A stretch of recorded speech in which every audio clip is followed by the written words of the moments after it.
everybody, what's going on? What's going on? What's going on? Colleen, Sherry up in here. Y'all come on in and hit that like button. Oh, we're not going to be long because I have to work in the morning and get my son for school tomorrow. Y'all, we just had a good time over there in our Umar live stream. We played the Schoolhouse Rock video about how bills become laws and everything. Because Umar's an idiot. He's an idiot. That's bottom line. Thank y'all so much for tuning in. Y'all, we gonna get into this. Oh, I'm so ready to rock and roll. Okay. So there are a few videos that I have been tagged in on Twitter X, but oh man.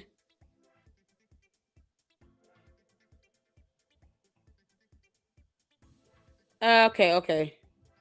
Oh, it's so much going on. Lord have mercy. Shut up on X.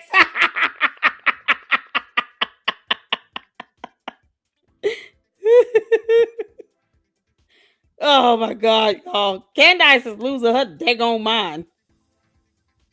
And we got a few videos to check out. We're going to start on X, okay?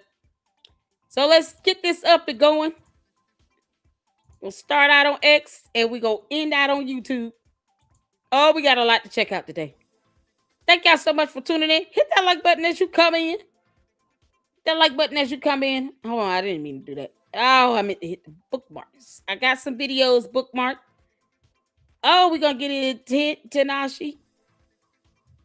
Y'all, Edie Marie did a video. Oh, God. Oh, we got to start this off with Edie. I'm waiting on Laura Loomer to Loomer Candace again. Y'all, please tell me I didn't miss one of her shows where she Loomered her. We only did one watch party. And I think we might need to check out the other one. But Edie got a video up. It's quick. And we're going to check this out. And then we're going to get to Tanashi. And then we're going to get a couple videos over on YouTube that you guys sent over to me to check out. Candace is losing her mind. Okay. She's losing her mind. And if you guys have not seen the announcement, it has been scheduled. We will have Ami with us here in the Lady Luck Club May 26th. I think it's at 8:30 p.m. Make sure you all tune into that. We're excited. Finally got Ami in. And I am going to check my messages to see what Gary has said. I'm sure he's like, kick rocks. He's probably so mad at me. Oh, child. We love you, Gary. But we're going to kick this off with Edie. Y'all, shout out to Edie Marie. Shout out to Edie Marie. We're excited about all of the collabs in the future with Candyland Biker Babe 7000 and how that's going to take off. I enjoy a good laugh around here. You all know that. But this live stream is about Candace. Wanting Erika Kirk dead because she does. Candace, stalking her is a felony. You know you're being reported, right? I hope you know that. Don't get mad when they open up that investigation on your dumb ass. Because you could leave Erika Kirk alone. She's got 2 minor children. Leave her alone. But, since you refuse to do it the easy way, then the hard way it shall be. I don't agree with anyone saying, it would be easier if you just disappear and go away. Oh, okay. Well, then keep holding your breath. It'll be easier for you to just leave her alone and stop letting her live rent-free in your head 24/7. But since you want to send out these types of threats like that, Candace, because you want to actually think that that's not a threat. No, that's a whole threat. Telling her it would be best for everyone if she goes away. Oh, okay. No. We're not playing that. No one's playing that with you. Nope. That's FBI territory. You live in a different state than she does, and you've already admitted to having her stalked. So no, that's FBI territory, girl. So that's what's happening now. Let's get to this. Hit the 4 if you can see it here. Let's go. Have any other points here people might want to know? Hey, Sifa. Go. What the heck? You can see kind of what's around him more broadly. Speakers. There we go. Yeah, I think.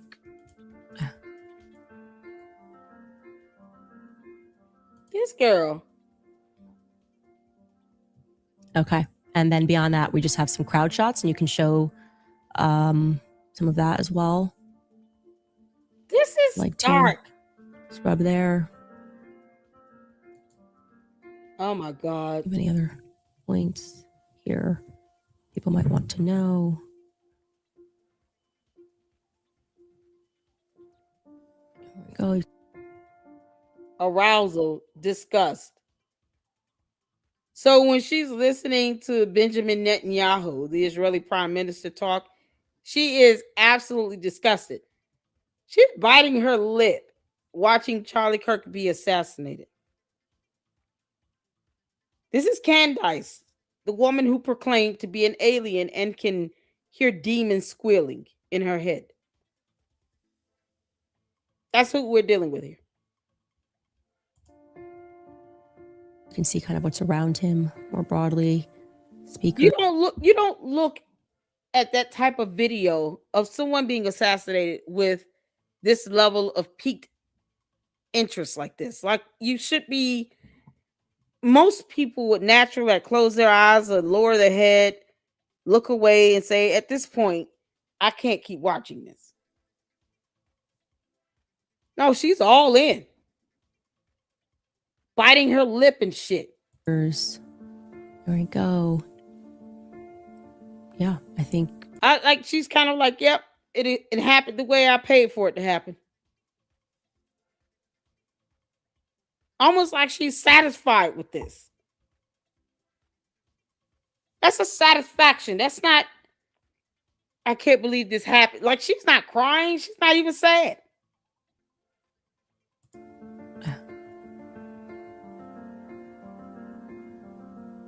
Look at that. Who looks at that video of someone being assassinated that they claim to be a brother to them with this look on their face of comfort and peace? She's cool with this.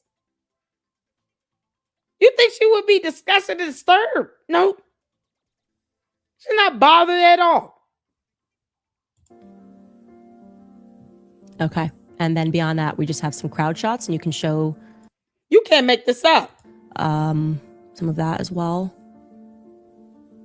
Like to scrub there. Oh my God, Candace, you're evil. You're evil. Her child in her 30s. Hold on. All right. So you guys, if you don't know who this is Tanashi Peters. I'm just gonna say Peters because I think I keep butchering his first name.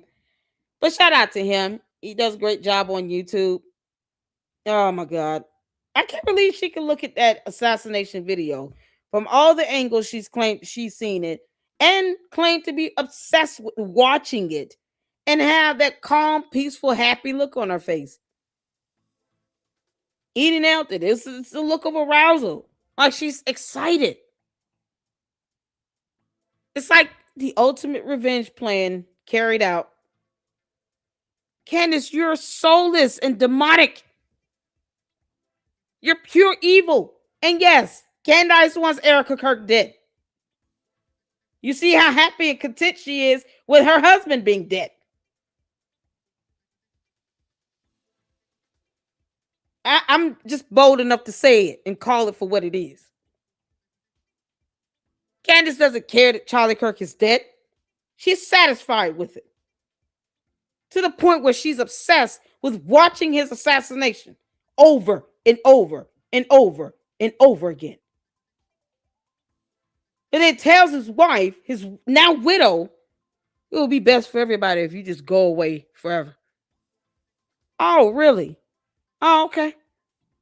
Well, it would be best if we start reporting your ass to the FBI. What's wrong with you? Ugh. Candace wants Erika Kirk dead. To even utter those words It would be best for everyone if you go away forever. What is the matter with you? After having admitted that you're stalking her?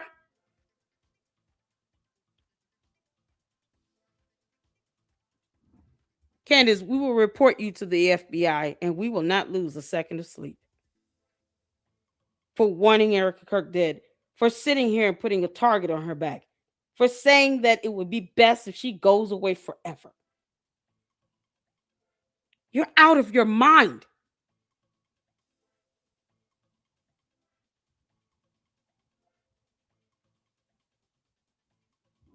Out of your mind. Take Erika out the conversation. There's a friend of yours.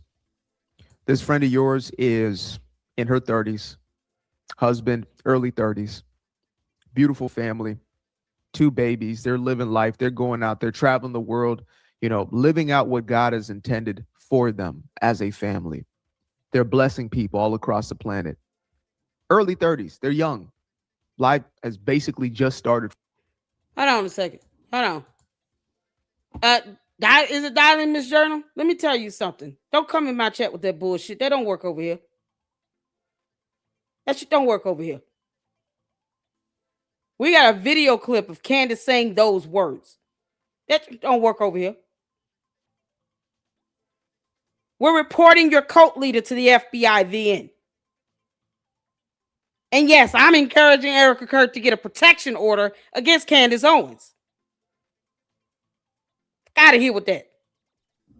That girl got 2 kids and does not deserve to be stalked or for Candace Owens to ever say it would be best for everyone if she goes away forever. The hell you mean? Out of here with that. It don't work over here. For them, right? Then on one tragic day, the husband goes out to his job. He is working. He's a public figure. And he is shot, executed on camera. And you have to watch it. And everybody sees it. Now, after this, your friend, whose husband was just executed broad daylight in front of the whole world, you expect that people are going to be there for her, are going to love on her. Your friend group, let's say there's 6 of you guys, that your friend group is going to be supportive of her. But instead, one of the friends sows seeds of such discord, of such brokenness, of a vile nature, to the point that she gets half of the friend group to not only turn on her in her time of most need, but to begin accusing her of taking her husband's life. To begin bullying her every single day, sending messages, text messages, looking for her, hunting her down, conspiring against her, wishing for her own demise. That's your friend. Hoocha.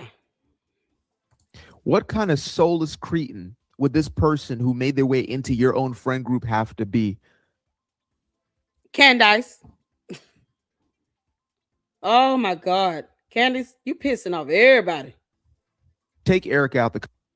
Hold on a second. You pissing everybody off, girl.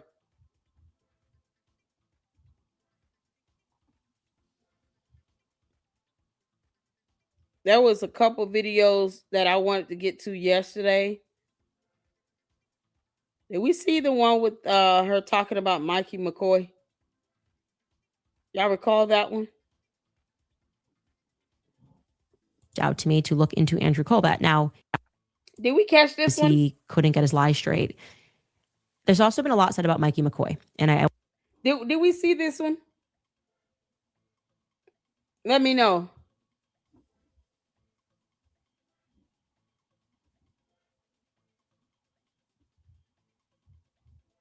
Yeah, we did. Okay, cool. Thank you, Mindy.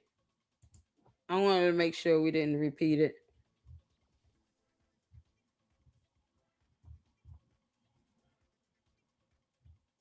Okay. Father Julian, I have to spend time with him because... Hold on. Feel it ever. Of course. Okay, you guys tagged me in a few, and I just want to make sure we got most of them in.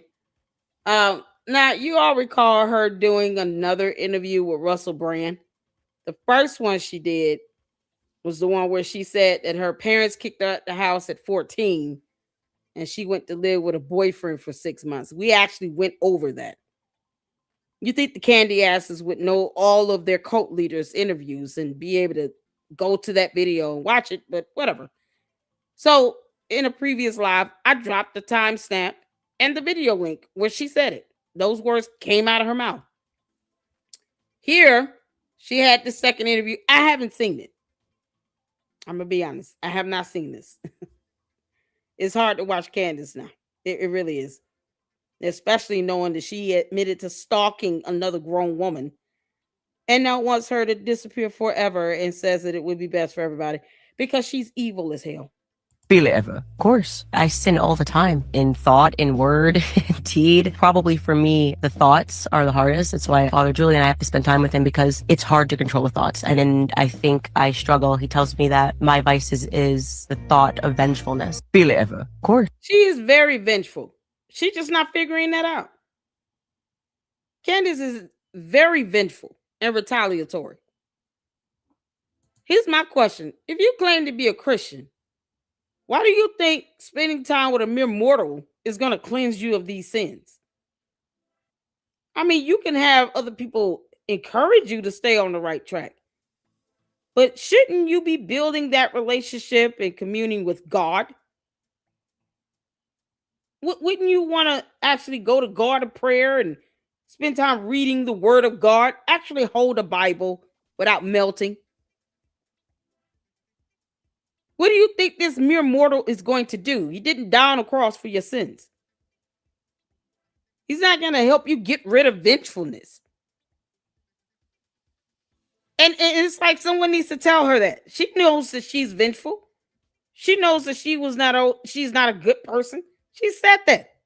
She knows she's spiteful and retaliatory. She has no quarrels with watching an assassination video over and over and over and over and over and over and over and over again, including an SUV that's got blood all over it. Like, she has no quarrels watching stuff like that. She's cool with that. But what does she expect another mere mortal to do regarding her vengefulness that she's not asking God to do? How dare you skip Jesus and then think that another man is supposed to help you cleanse yourself of your sins? You get the Son of God that died on the cross. No, I'm just going to spend time with this priest. He's going to help me get sinless and get rid of my vengefulness. What's wrong with her? This is crazy. Oh, Candace, you're a demon. People look up to this woman. Yeah, they cool with all this. They have no problem with her. Okay, so we got another liar, cold pepper. Y'all, because we got to get in a little after. If not, Candace will give you a headache. We'll use it against you to make it. Hold on. Let me go back. Shout out to Mindy. Thank you so much for tagging me in. Liar, cold pepper is absolutely hilarious. It's the wig for me. Okay. Is this supposed to be Megyn Kelly? Megyn Kelly, you can kiss our ass. On behalf of the entire Lady Luck Club. And Lady Luck Club with Sweet Tea Girl, kiss our ass. Do you understand? You over 60 years old, throw a tantrum trying to keep up with Candace. That's how pathetic Megyn Kelly is. She's trying to keep up with Candace. Unbelievable. Oh, child. All right. Shout out to Loud Cold Pepper. Let's get to it. Okay, Candace, I'm going to give this one more shot because my therapist says that I need to deal with my issues. So let's just not mispronounce any words this time, okay? Because the Jews will use it against you to make you look dumb. So here we go. Get comfortable, you guys, because it is going to be a long week. I have so many explosive revelations to share with you. Okay. Revelations. You can do this, Lyle. Do this. Revelations. Oh, I'm probably being a little hyperbolic. Yeah, it's hyperbolic. Hyperbolic. It's not. I know. It's not. It's not like a Super Bowl. Like a hyperbole is hyperbolic. And I'm not saying that in a hyperbolic way. Hyperbolic. You're going to be hyperbolic. And No one's being hyperbolic because it's not a word, but hyperbolic. I guess you can just toss another coin in the "I told you so" jar. Toss another coin. Toss another coin in the Sweetie, "I told you toss so" another jar. coin. Daily Wire operates like a deranged. Wait a minute. And all the candy asses think she's so smart. Oh, to all the candy asses, I want you all to understand right now how stupid your cult leader is. Oh, we gotta go back. Let's go. It says that I need to deal with my issues. So let's just not mispronounce any words this time. Okay, because the Jews will use it against you to make you look dumb. So here we go. Get comfortable, you guys, because it is going to be a long week. I have so many explosive revelations to share with you. Okay. Revelations. You do this loud. You do this. Revelations. Okay, I'm probably being a little hyperbolic. Yeah, it's hyperbolic. Hyperbolic. It's not. I know. It's not. It's not like a Super Bowl. Like a hyperbole is hyperbolic. And I'm not saying that in a hyperbolic way. Hyperbolic. You're going to be hyperbolic. And no one's being hyperbolic because it's not a word, but hyperbolic. Candace. Hyperbolic. I told you all she can't do words with more than 3 syllables. Hyperbolic is 4 syllables. She can't do it. Didn't I tell you all that? She has to keep the syllables down to 3 and less. 3 or less. 3 or less. 3 or less. If it's more than 3 syllables, forget it.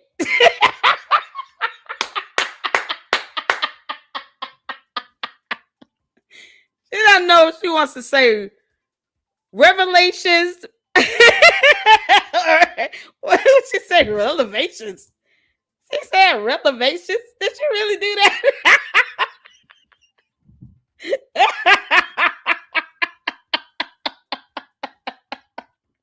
Candace.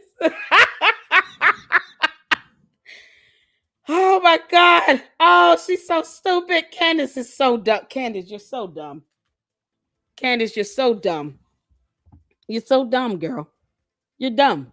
And you're sitting here making threats saying that Erika Kirk should just go away forever. It would be best for everyone. You say those words and don't care about the meaning of such or the interpretation, because, interpretation is a word you can't define either or pronounce. But you want to sit here and talk about revelations? Don't make me look that up. I do not want to have to look up these words that Candace is making up in her head. Please. A long week. I have so many explosive revelations to share with you. Okay. Revelations. You do this loud. You do this. Revelations. Okay, I'm probably being a little hyperbolic. Yeah, it's hyperbolic.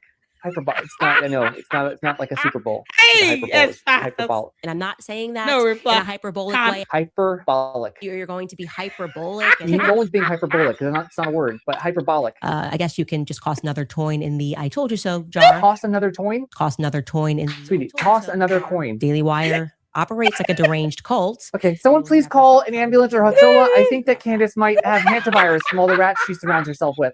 Okay, Candace, I'm giving this one more shot because my therapist says that I need to deal with my issues. Oh, we gotta hear it again. Let's just not mispronounce any words this time, okay? Because the Jews will use it against you to make you look dumb. So here we go. Get comfortable, you guys, because it is going to be a long week. I have so many explosive revelations to share with you. Okay. Revelations. You can do this loud. You do this. Revelations. Okay, I'm probably being a little hyperbolic. Yeah, it's hyperbolic. It's not. I know. It's not. It's not like a Super Bowl. Like a hyperbole is hyperbolic. And I'm not saying that in a hyperbolic way. Hyperbolic. You're going to be hyperbolic. And no one's being hyperbolic. It's not a word, but hyperbolic. I guess you can just toss another coin in the "I told you so" jar. Toss another coin. Toss another coin in the Sweetie, toss another coin. Daily Wire operates like a deranged cult. Okay, someone please call an ambulance or Hotzola. I think that Candace might have hantavirus from all the rats she surrounds herself with. Okay.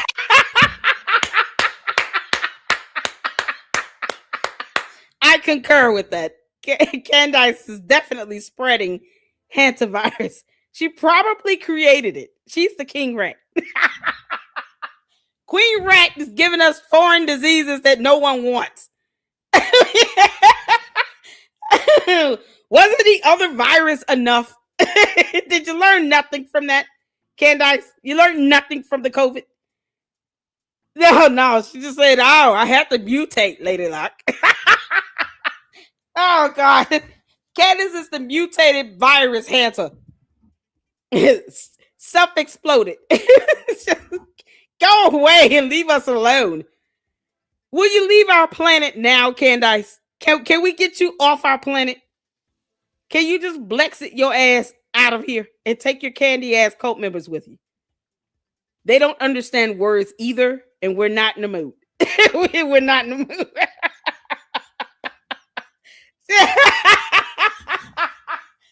Oh, Candace is such an idiot. Oh, you're so stupid. Her and Umar Johnson would make a good couple. They're both dumb. Y'all, we gotta move on. Oh, man. Oh, okay. Y'all, Edie got a stunning collection out. We gotta check it out.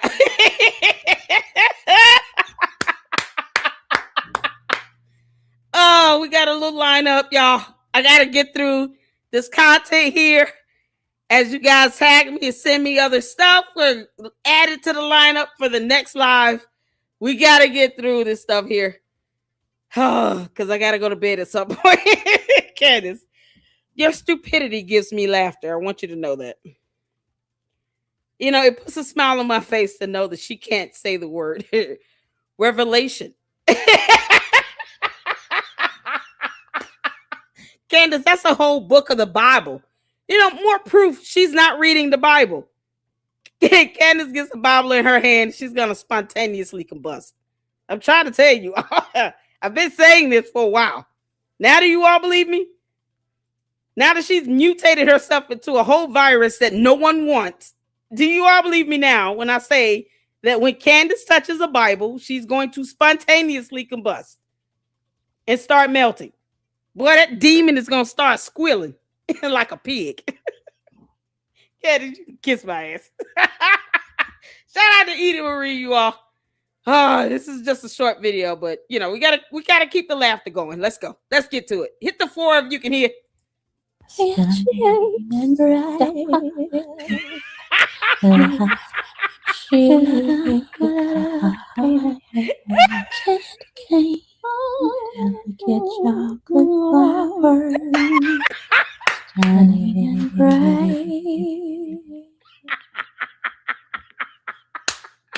I used to be like an avid reader of the New York Post. I had to stop reading it. And I mean, on the New Oh, y'all, shout out to Milk Bar. Oh, Milk Bar, we love you, honey. So Milk Bar got a new video out. Candace always calls New York Post Zionist controlled. They're using it as a source over and over. You know, because she's a walking hypocrisy. Candace is also a walking void. No one wants to admit that either. Oh. Yeah, this is what happens when we let aliens invade our planet and then live here and procreate. Go figure.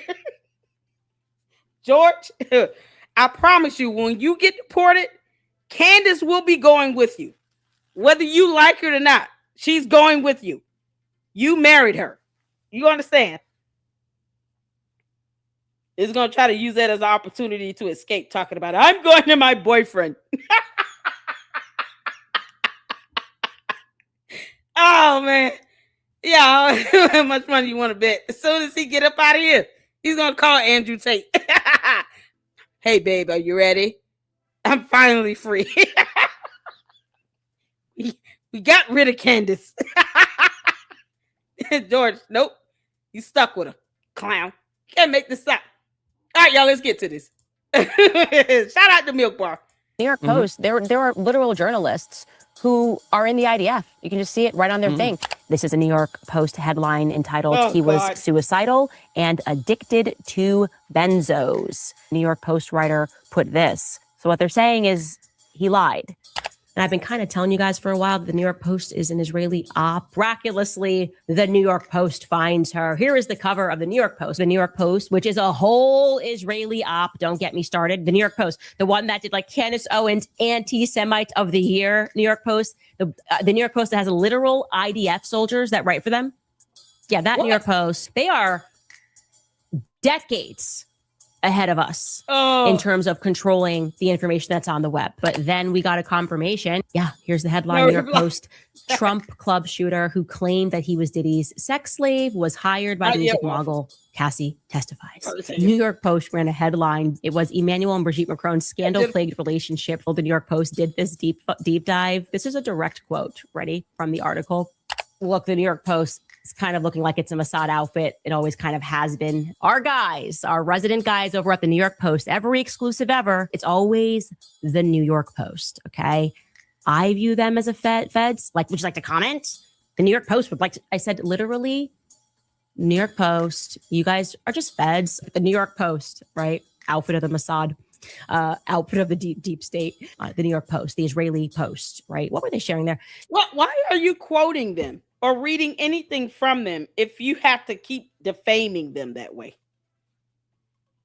Why even read them? Once again, you have the inability to stop obsessing over something.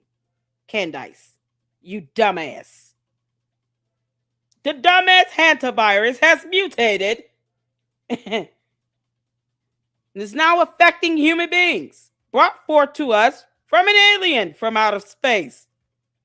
Candace Amber Rose Owens Farmer, also known as the alien White Walker, crash landed upon our planet and brought this foreign virus with her. And she never told us until now. Join us as we try to eradicate her and Blexit her ass off of our planet. Tune in to the Lady Luck Club. Can't make this up. Y'all hit that like button. He wrote of his deep love for Israel. New York Post, just to give you an example of how insane this is. They said they had an inside source that told them that while I was at the Daily Wire, that in my first week, I threw my car keys, Zionist control, the empire medias. Erika Fronste was, as we were told, the point person for the firm. I want you guys to check out this article, which was published by New York Post. Had the exclusive photos in the story. This New York Post, for all intents and purposes, just a Mossad outfit. Okay, they work on behalf of Israel. An incident report with George Farmer in the late summer of 2024, when we were contacted. We were the ones who were told through our PR team that they were trying to get the New York Post to publish it. The Daily Wire had found a report and they were trying to push the New York Post to publish it. After looking into that report that he's referring, girl.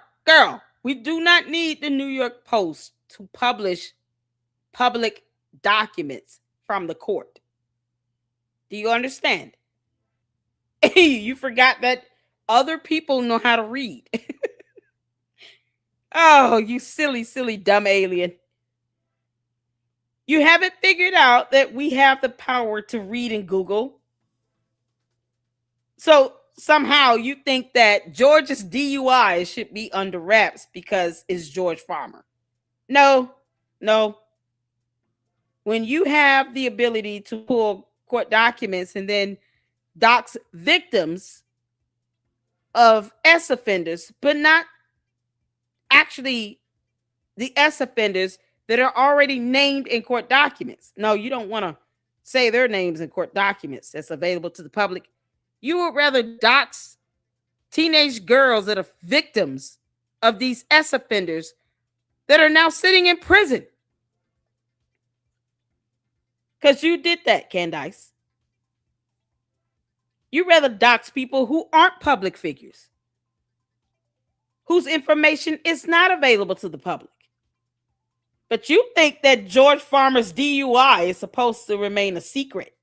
Hell no.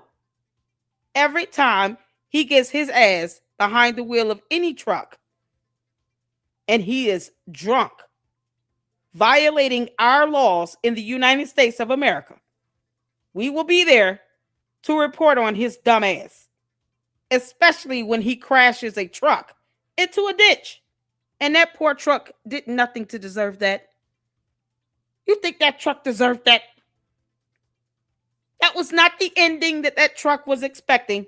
He could have had any other owner. But unfortunately ended up being purchased by George Farmer. And his ass still thinks that he's stuck in the Bullingdon Club, getting drunk and driving. on our U.S. highways. And you don't think that we're supposed to know that he's doing this? This is a public service announcement to everyone living in the state of Tennessee. If you see George out, make sure that he is fit to drive behind the wheel of a car. If not, call the cops and have his ass locked up. Candace, we're not playing with you. To the New York Post declined to publish because they couldn't confirm it. The New York Post, right? Outfit of the Mossad, outfit of the deep state. Exploitative, disgusting ancestors. Y'all, that was shout out to Milk Bar TV. Oh, Lord have mercy. So we got Jeremy Boring. He responded to Candace. Candace, why are you pissing this man off? Why are you doing this, Candace? We were going to get to this the other day, but we're going to do it now. So Jeremy Boring was the original owner of the Daily Wire. They had already put out a video of when Candace got fired, once again, because that seems to be a habit for her to get fired. And of course, she wants to pretend like that video isn't real. No, I have it on my channel in my playlist. He responded to Candace, finally. So let's tune into what he said. I haven't seen this yet, so make sure you guys go check him out. Truth behind the Daily Wire layoffs. What's going on? All right, let's go. Last week, news broke that the Daily Wire, a company I founded 11 years ago with Ben Shapiro and Caleb Robinson, laid off a number of employees. Actually, the story that broke is that they laid off over 50% of their workforce, and the person who broke that story is former Daily Wire host Candace Owens. Candace later modified her reporting to say, quote, "I'm hearing it was more like 60%. Absolute bloodbath." Daily Wire editor-in-chief Brent Shore made a statement later in the day challenging Candace's report. He said, quote, "Yes, the company had layoffs today. It's always really tough. No, it was nowhere near 50% of the company. That's insane, and also insane to post without verifying." Now, I'm no longer an active part of the Daily Wire. I don't communicate regularly with anyone at the company in any official capacity. That said, I still know many people at the company, many of whom I personally hired, and many of whom were let go in the layoffs. So generally speaking, I have pretty good insight into this story. It's easy for me to separate fact from fiction. That gives me an enormous advantage over most people on the internet trying to make sense of the conflicting reports. According to multiple sources within and without the company. I just want y'all to pay attention to this dog over here. The dog is like, why me? Yeah, that dog is so chill, it's not even funny. Did y'all notice the doggy? Oh, he's so adorable. They got the dog over here.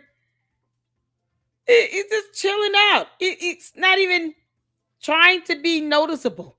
Oh, my goodness. Oh, no reply. You always got us some information. The Core Collective Health Limited. Oh, you know, we gotta get that into. There are a few LLCs over there in the UK connected to George Farmer's father. Y'all know that's gonna be another expose, right? No reply. You know, you gotta put it together in one document for me, like you did the other one. We're gonna do that expose. No reply. It's like our chief resident researcher. We love him. Shout out to all of the mods, all the supporters, all the Luxters. But no reply goes in. Candace, you should be more afraid of what comes out of the LLC. I mean, you can get lured any day. But when no reply gets rolling, I let him roll. We just let him go. There's another expose on the way. Candace, we're coming for George Farmer's daddy. Oh, I love it. Oh, so get ready for that, y'all. We're going to have that schedule to set up. I'm here for it. I'm here for it. No reply whenever you're ready. We're here for it. Oh, man, y'all, the dog is smarter than the cat, he has to say. Eclectic journalist pointed it out, too. With the dog, oh, the dog is adorable. Y'all hit that like button. Let's get back to it. It sounds like just fewer than 50 people were laid off.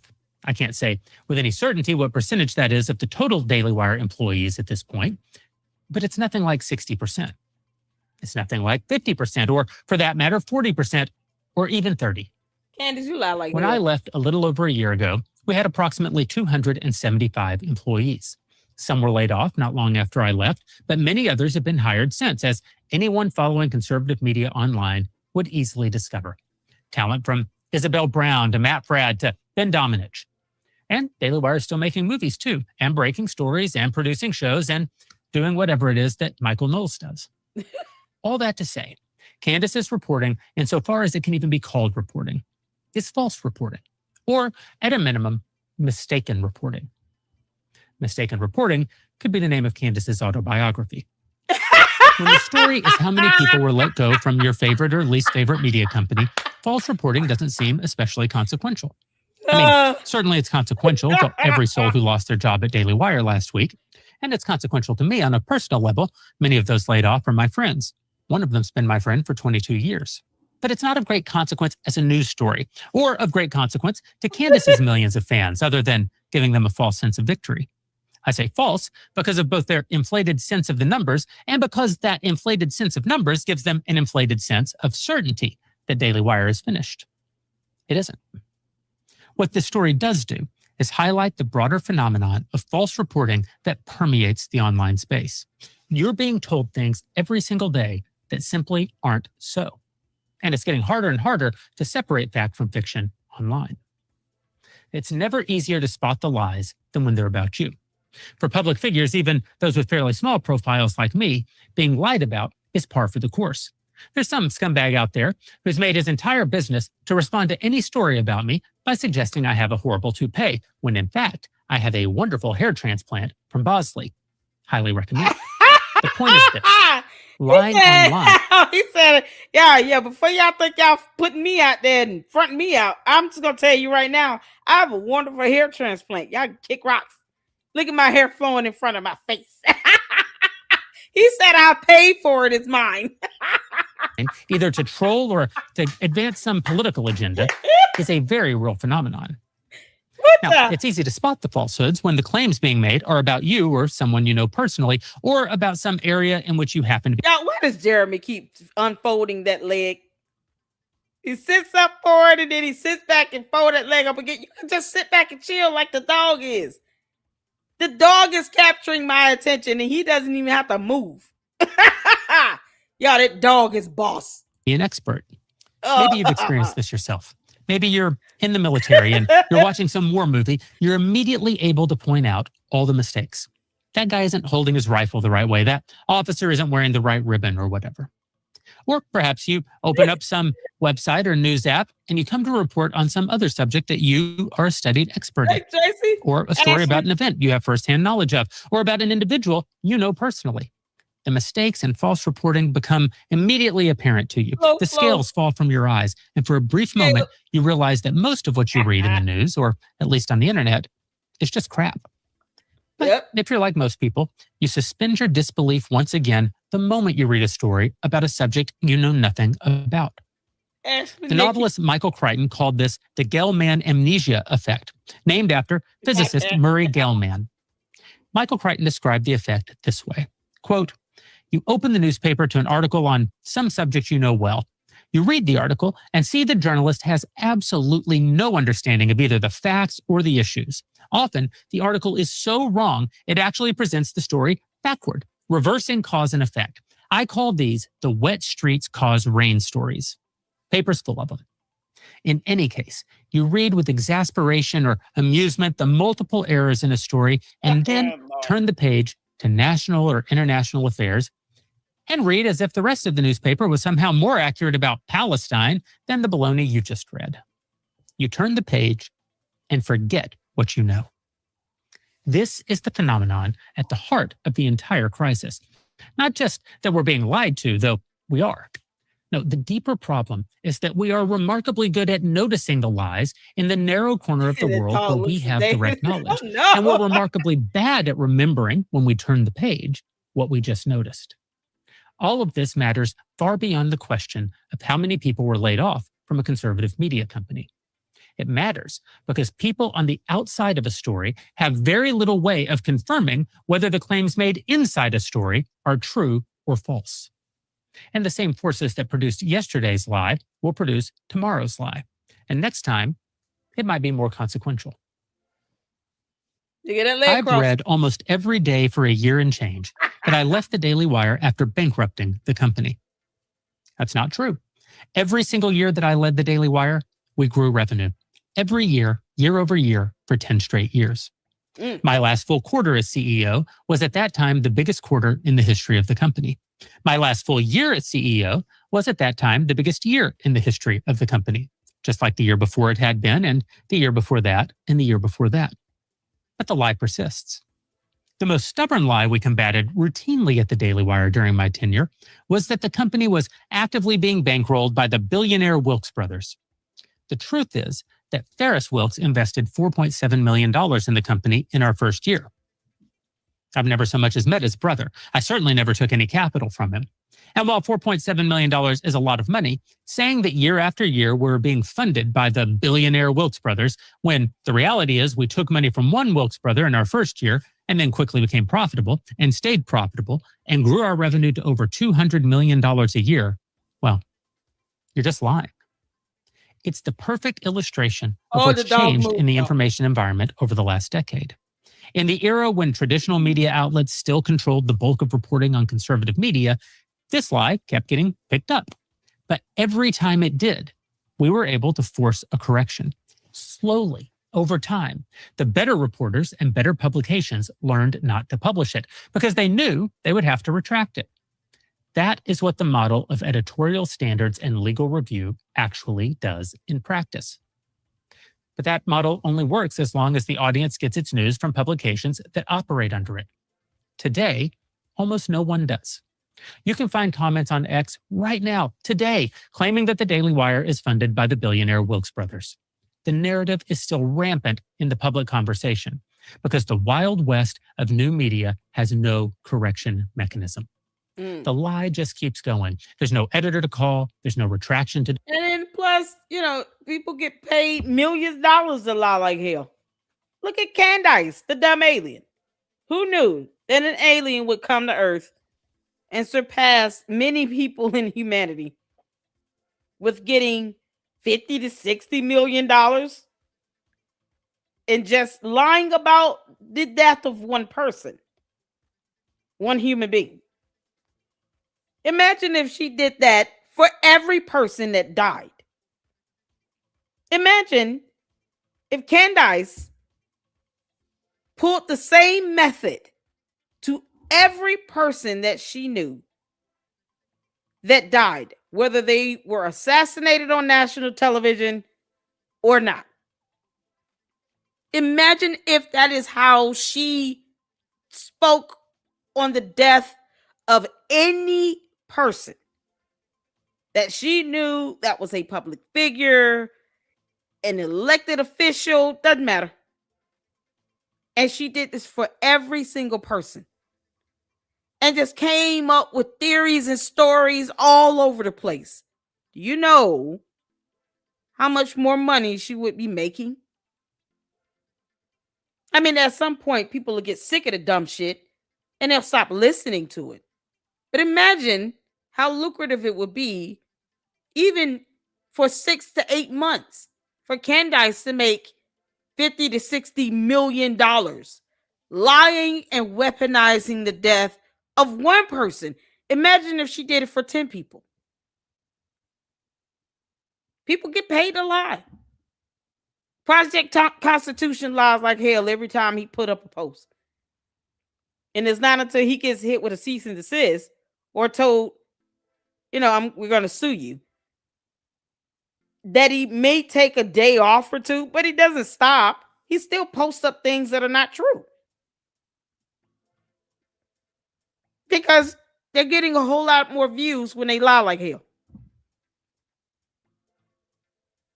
Sometimes it comes down to accountability from the viewers and saying, no, we're going to start packing up these courts again. We're suing the crap out of you because no one has time for that. You could just read a book and tell the truth. But no, you want to sit here and tell people some nonsense that isn't even real. And unfortunately, this is why we talk about these cult leaders and cult mentalities. The hive cult mentality, the hive mindset, where people just believe what's said as opposed to actually doing a quick Google search. They're too lazy to just read something. So they just go along with it. And they feel it's more salacious, it's more entertaining because they lack imagination and creativity. They refuse to read a book or learn about math or, how to pronounce terms correctly. No, they would rather just listen to Candace lie like hell. An alien on our planet lying to humanity. Go figure. And she has a whole cult that are okay with that. She could say she wants someone dead. Or confess to stalking, which is a felony. And guess what happens? Unless good people start reporting her ass, nothing. Her cult isn't going to do anything. You're going to try to defend it like they're her attorneys. They won't be able to do shit when she stands before a judge. They don't care about that. It takes good people with a conscience and morality. They care about preserving the truth to put a stop to that BS. Sue them when they step out of line. Report their ass when they break the law. It's that simple. And sleep peacefully. No one owes Candace anything. She's the one with the $50 to $60 million. Demand. There's no professional cost to the people reporting the lie. So they keep repeating it. Constipation. And it works. The actual facts are readily available. They've even been reported. But the internet never lets actual facts get in the way of a good narrative. Unlike traditional journalism, online journalism hasn't developed and, in fact, largely deplores standards and safeguards. In traditional journalism, you had reporters working stories, filing Freedom of Information Act requests, digging through arcane documents, working leads and sources. You had editors and fact checkers following up on the basic ones and zeros of a story before ever approving it for print. Frequently, even quotes would be checked with the source who gave them. You had legal review, in which lawyers would ensure that reporting cleared the liability bar. No defamation, no unfounded accusations, no outright falsehoods. This entire time-consuming, expensive framework existed to ensure that stories met basic journalistic standards. Not the dog. In 1924, the American Society of Newspaper Editors adopted the canons of journalism, a code of ethics for their craft. It included things like responsibility, quote, "A journalist who uses his power for any selfish or otherwise unworthy purpose is faithless to a high trust." The Society of Professional Journalists Code of Ethics, last revised in 2014, says roughly the same thing in plainer language. Neither speed nor format excuses inaccuracy. The language is still right there in the code reporters are nominally trained on. We've known it formally in writing for over 100 years. We've just stopped doing it. Now, it wasn't a perfect system, but it was a system. It said in contract law you can't sign a good contract with a bad actor. So too, even good journalistic standards fall apart when the people entrusted to apply them allow their biases to lead or wrongly order their competing desires and incentives. The trend toward making change the goal of journalism, rather than truth, was popularized during the Obama era. You can find the seeds of it going back much further, all the way to the New Journalism movement of the 1960s, or the Watergate-era hagiographies of crusading reporters, to hundreds of films and books that taught a generation of young people that the highest calling in the field was to bring down the wicked. But Barack Obama used his position as a pseudo-religious figure on the left to accelerate that trend into orthodoxy. He redefined how an entire generation of journalists at all levels of the craft saw themselves. No longer was their primary job to speak truth to power, but to create social change. It is in many ways his most lasting achievement, along with destroying movies and rock and roll. Take MSNBC. The network had always leaned left, of course, but through the 2000s, it at least gestured toward balance. Tucker Carlson hosted his own nightly show. Pat Buchanan was a regular. Enter Barack Obama. In 2008, Obama ran on, quote, "change we can believe in." And during election week, MSNBC changed its on-air slogan to "The Power of Change." So close to the campaign slogan that Pennsylvania Democratic Governor Ed Rendell called MSNBC, quote, the official network of the Obama campaign, and called their coverage, quote, absolutely embarrassing.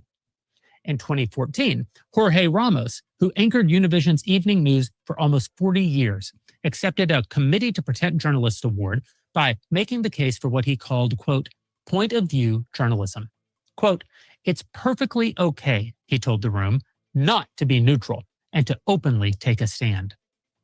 Nicole Hannah-Jones, the New York Times Magazine writer who won a 2020 Pulitzer Prize, for commentary notably, not reporting, told CBS in 2021, quote, all journalism is activism. She pointed to the Washington Post's own slogan, democracy dies in darkness, as proof. That, she said, is not a neutral position. Wesley Lowery, who won a Pulitzer for national reporting at the Washington Post and later went to CBS, made the argument explicitly in the summer of 2020. Quote, American, view from nowhere, objectivity-obsessed, both sides journalism is a failed experiment. And Louis Raven Wallace, then a reporter for NPR's Marketplace, wrote a blog post in 2017 titled, Objectivity is Dead, and I'm okay with it. Marketplace. Oh, child, when you start doing that, recipe for disaster. I want to get to where he talks about George Farmer. I'm sorry, I want to get to that part. Okay, here we go. Because George, come to the front of the room, George. You got drunk and had an accident. Why are you embarrassed by that? No one told you to do that, you clown. Or even basic honesty.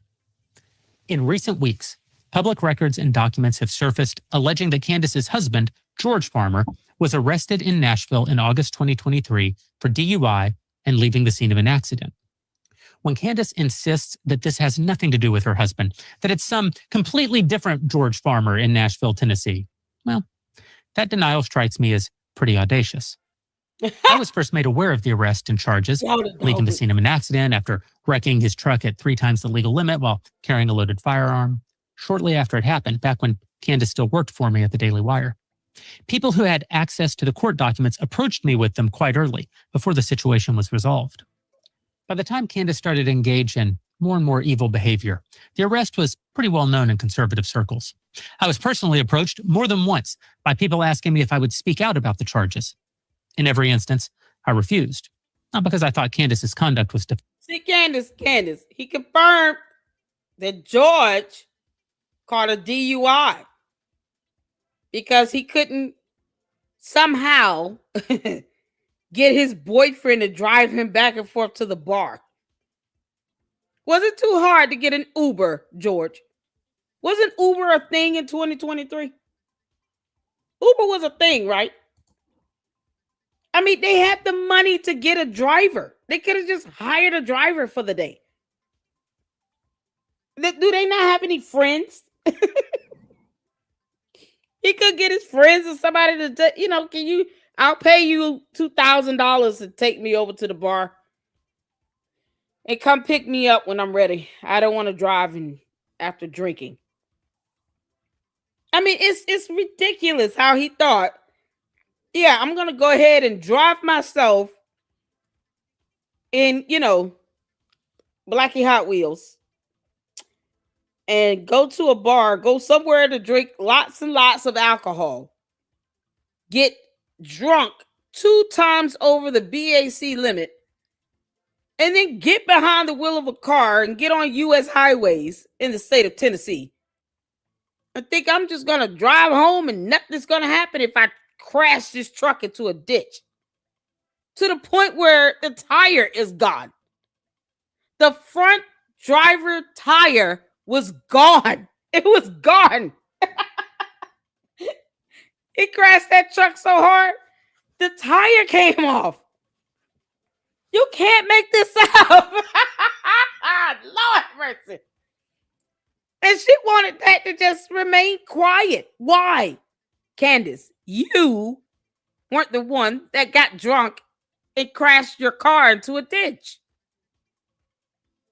George did. That's not a low blow to report on it. It's a low blow for him to think that everyone on the highways in Tennessee should be on the lookout for his drunk ass driving behind the wheel of a car. The audacity of you to think that people are supposed to be okay with George Farmer getting sloppy drunk, sloppy toppy, and then getting behind the wheel of a car and quite possibly putting their lives in danger. How dare you? Man, that level of arrogance, oh man. Y'all looking at that dog, it just calms me all the way back down. That dog is sleeping good, eh? I don't know, something about your voice, Jeremy Boring. It's calming. It's very soothing. I really wanted to watch the whole video, but we had to get to this part here because I felt myself getting to the point of the dog. Not because he's boring, but because his voice is very soothing. It's almost close to my bedtime. Can you blame me?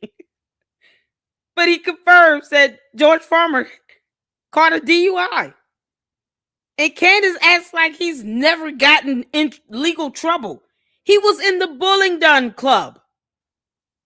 Candace, your husband in this lavender marriage, has gone around and gotten drunk, gotten sloppy toppies, and crashed restaurants for fun in the Bullingdon Club. Are you serious? That's all he did. The Bullingdon Club is a club where these kids got drunk as hell and got away with getting in legal trouble to the point where someone died. That's right.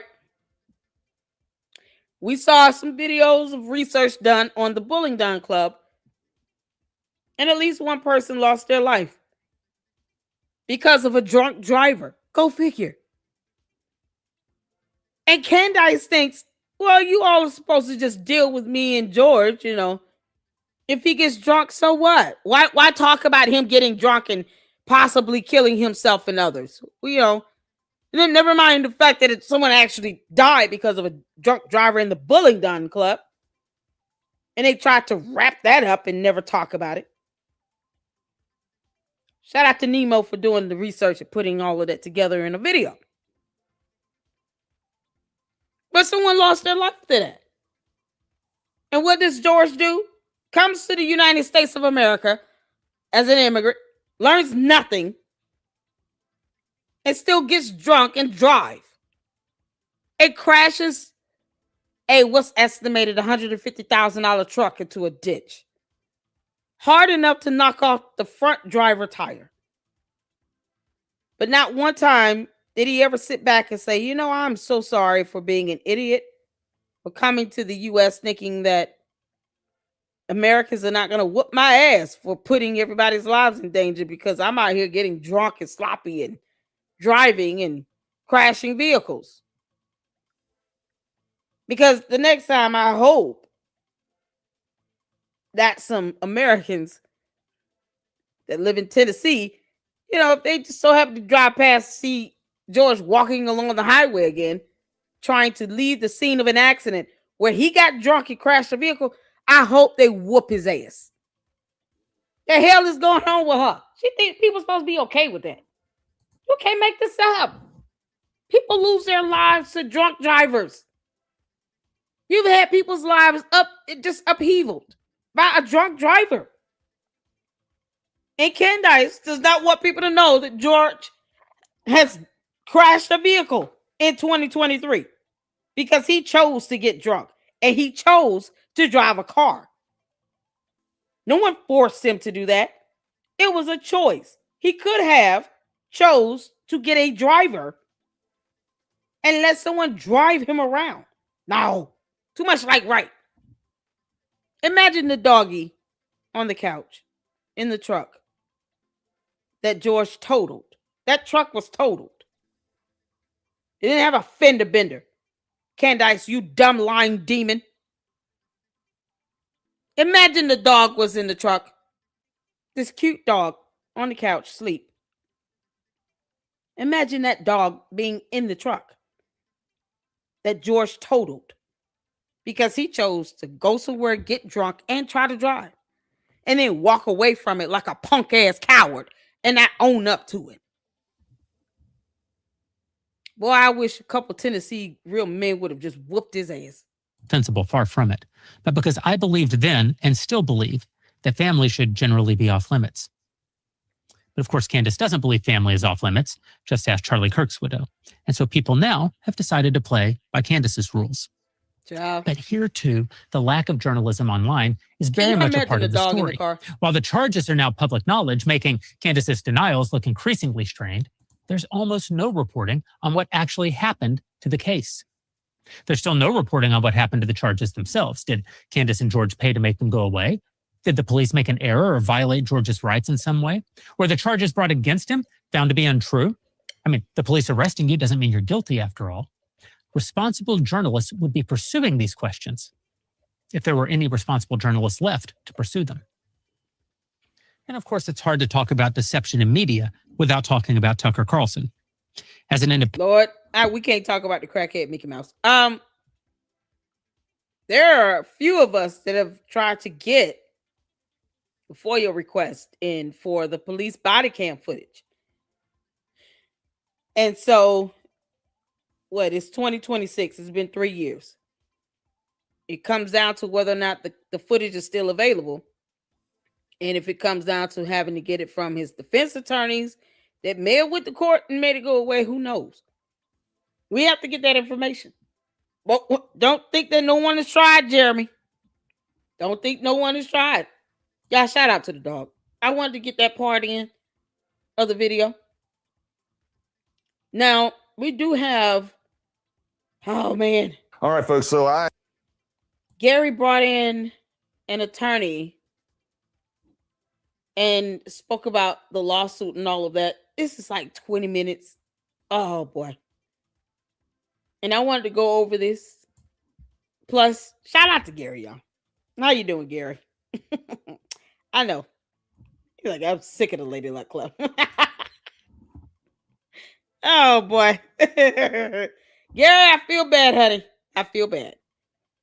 But we're gonna check this out because see, this is the thing. Candace, she's got that lawsuit from the Macrones, but this one hit different because it's a federal lawsuit. And because the evidence is so direct and straightforward, she knows she doesn't have a shot in hell to win. I don't care what her little flunkies and her little cult members say. And to the one that is supposed to be an attorney of some sort or a lawyer, what's his name? Yeah, no, he could twist this up however he wants, but he would never make those legal arguments in a court of law. His video was so stupid. I'm just running a blank. I can't remember his name. The little flunky, Baron Coleman. Child, let me tell y'all something. YouTube is not court. This is something the candy asses care less about. They don't care to digest this in. YouTube is not court. So all these things that Baron Coleman have said on YouTube, in a video on YouTube, he will not say even an eighth of that in a court of law, because you can't make legal arguments in court without case law and without evidence. It needs to be based on a finding of fact, law, and evidence. Giving his opinion of things is irrelevant when you step into a court of law, especially when you're dealing with a federal case, a federal lawsuit. These judges are not in the mood to hear that bullshit. Because the first thing I'm going to say is, counselor, can you cite case law on this? What are you getting this from? You giving us your opinion? You're subjecting us to this hearsay? We don't care about that, counselor. The judge would admonish Baron Coleman for going into court and manipulating the law and throwing out his theories and opinions on things. The judge would admonish him for that. So go in there and think if you tough if you want to, Baron Coleman. That judge will handle your ass and give you some sanctions and fees to go along with it. And reputable, respectable attorneys, they don't want to be admonished. They don't want a federal judge admonishing them. It's like a blemish on their record. It's a hit to their career. Especially when you're talking about handling certain cases that are heard in specific courts and you're there all the time. You know, these attorneys, they kind of build a little rapport with some of these judges. If they have, you know, a high volume caseload, they can, you know, have hearings, and especially if they hear the same types of cases, you tend to get familiar with the judges in those courts. So you have bankruptcy lawyers that deal with bankruptcy cases, then of course they're going to be more familiar with these bankruptcy judges. Not a whole lot of bankruptcy courts all over the place. So of course, if you get one of those judges that you're used to handling cases and, you know, litigating cases in front of, and they admonish you as an attorney, and they're a federal judge, you understand how embarrassing that is? See, the candy asses don't understand stuff like that because they're stupid. It's not something they think about. But see, Baron Coleman can talk all that tough crap if he wants in a YouTube video. He will never say that crap in a court of law in front of a judge and jury. They will tear his ass up, and the judge will tell him to sit down somewhere or give him 5 minutes to go collect himself. Like, counselor, you're not speaking law at all. You can just tell us how you feel. We don't care about that. He knows it. He knows it. Baron Coleman knows that none of that shit will fly in a federal court in front of a federal judge. So you can keep running your mouth on YouTube and X, trying to kiss Candace's ass. Remember, Baron Coleman, you went to law school. She did not. Candace is at the mercy of an attorney. And we see how dumb she is when it comes to matters in the court. This girl won't even go to a trial hearing when she knows she's going to lose. You're going to sit here and decry you have a yeast infection for 7 months and not pay rent. Baron Coleman has nothing to say about that, though. He didn't ask her, why didn't you go to court, to the trial hearing? You had an opportunity to go in and actually make your case, and you didn't? So they won by default judgment. What the hell are we talking about? Candace has been stalling the Macron lawsuit for how long? She can't even keep a good attorney. And yet Baron Coleman thinks he knows things. The hell? Funny how he has not volunteered to be her attorney, though. Now, do that, Baron Coleman. You believe in your cult leader so much. Why don't you represent her for free? I dare you.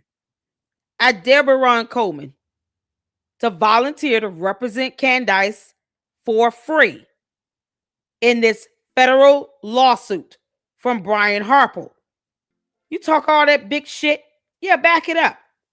Represent your cult leader for free in this federal lawsuit. I dare you. We'll wait. You see, we can all talk that good shit too. I'm one where I'm going to call you bluff, Baron Coleman. If you truly believe in whatever you said in that video trying to defend her, why don't you represent her as her attorney for free? It should be easy for you, shouldn't it, Baron Coleman? Yeah, we calling him out. Shouldn't it be easy for you to win? Oh, this case is not going to get anywhere, blah, blah, blah. Okay, cool. So let's call your dumb bluff. Represent her for free. Be the lead attorney on her defense team, Baron Coleman. We'll wait for you to file your order of entry with his dumb ass. This is Baron Coleman. Is it Baron? Baron, whatever his name is, Baron Coleman, clown sitting here playing attorney, talking about how Brian Harper was going to lose, where he did nothing but utter a bunch of bullshit and his opinions. He will never make that argument in a court. And I wish he would. I dare him to do that. I wish you would. Go to court and represent Candace for free in this federal lawsuit and say all the things that you said in your YouTube video. Is it Baron or Baron? Is it Baron? Baron? What am I saying? Juju, am I nailing it? Oh, man. I'm just like, he wants to sit here and, talk a good game and stuff and say all this crap in a YouTube video. No, go take that to court. Why are you saying all this in a YouTube video? You said you went to law school. No, go to court and go represent her for free. I dare you to tell a federal judge that. He knows damn well he will get admonished. The judge will hand him his butt. Just sit down, counselor. And he gonna look, okay, Judge, thank you. He's not gonna sit there and do all that in court. He's a clown. Is it Quran?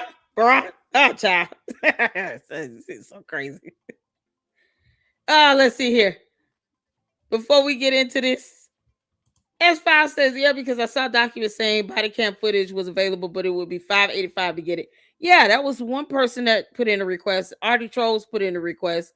He said that they told him that he would have to be a Tennessee resident, but then they cited section of Tennessee statute that related to public hospitals or something. Now there isn't any body cam footage. Sounds like Tennessee not being honest. Exactly. They're giving like different responses depending on who's the requester and who's fulfilling the request. It's like they're getting back different responses from them.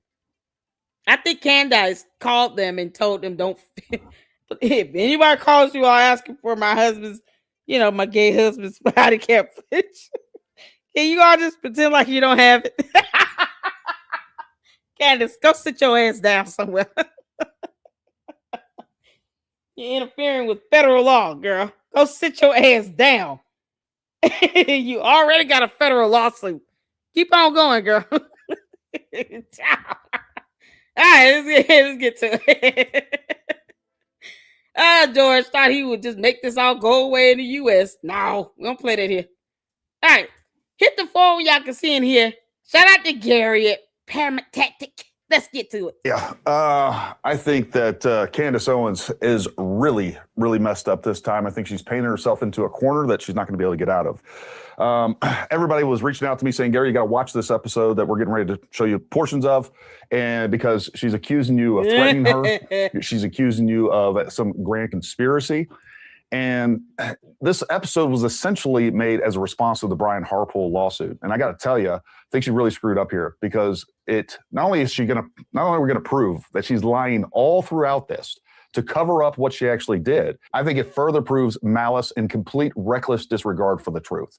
And you guys can be the judge. And I hope that Dylan Law Group is actually watching this. I've never seen anybody that is able to go out there and victimize people on the level and scale that she does and then pretends that she's the victim.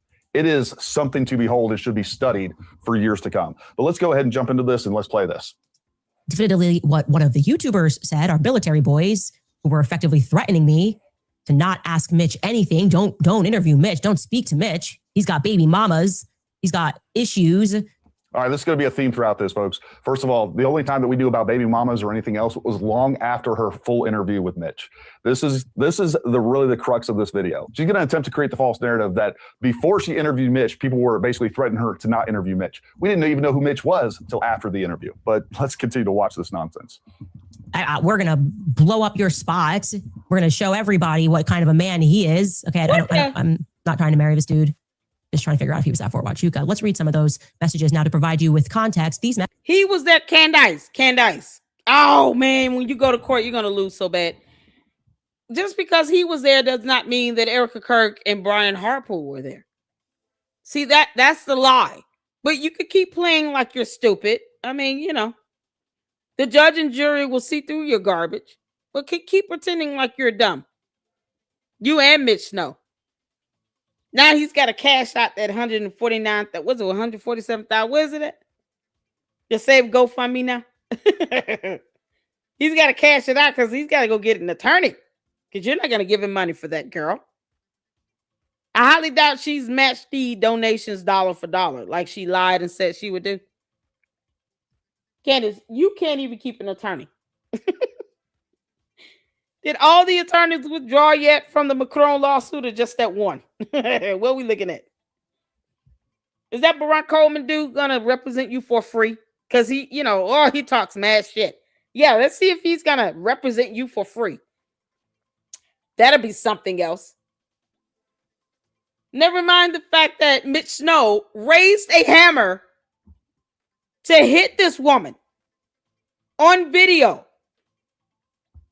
No, I don't care if he beats a woman with a hammer. I just want to know if he saw Erika Kirk, because I hate her guts and I can't stand her, and I'm just obsessed with her, and she's occupying my thoughts 24/7.